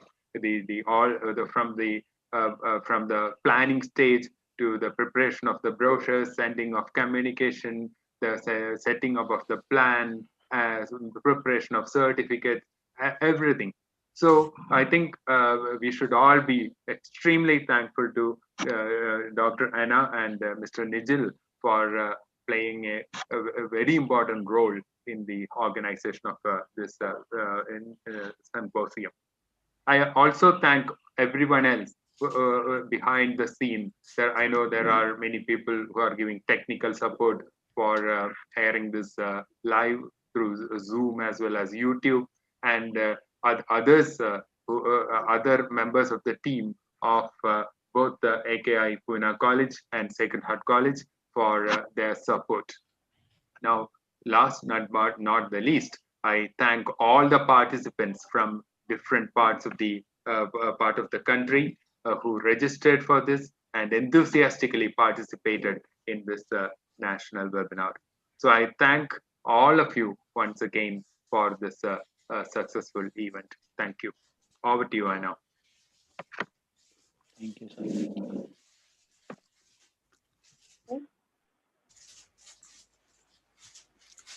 Shall I leave? Shall I leave, yes, Anna? Sir. Yes, sir.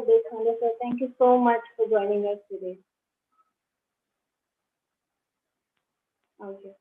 There are a few announcements before we conclude this session. There's a certificate of participation which we'll be sharing right now. I'm sharing the feedback link in the chat box where you all can fill in the feedback form, and you will receive the certificate in 1 week's time. I mean, only 100 certificates can be issued in a day. So from today onwards, the first 100 participants and the next 100, in that sequence, you will be receiving your certificate. So please be patient. Just fill this feedback form, and you will certainly get your certificate of participation. And there are some specific things that you can pay attention to if you want to submit your chapter for the publication in an edited book with ISBN. And this chapter you can submit to me and Idil sir. I'll be providing you all the mail IDs, both of our mail IDs.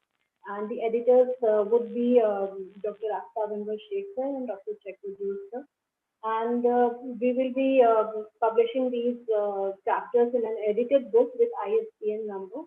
And the last date to submit your chapters is 20th of January 2021.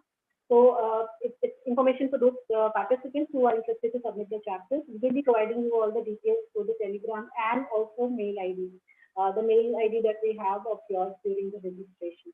So kindly fill in this form, the feedback form, and thank you everyone for joining.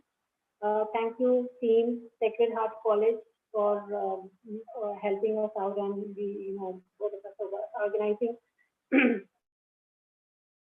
it in a better way. And also, I'm thankful to our technical support staff, Dr. Imran Mirza sir and the other teachers who were involved. Also, I'm thankful to my own HOD, Dr. Shahid Kamal Ansari sir, our principal sir, and all the staff members of the Economics Department, Pune College and Secret College too. Thank you everyone for joining us. With this, we conclude the session.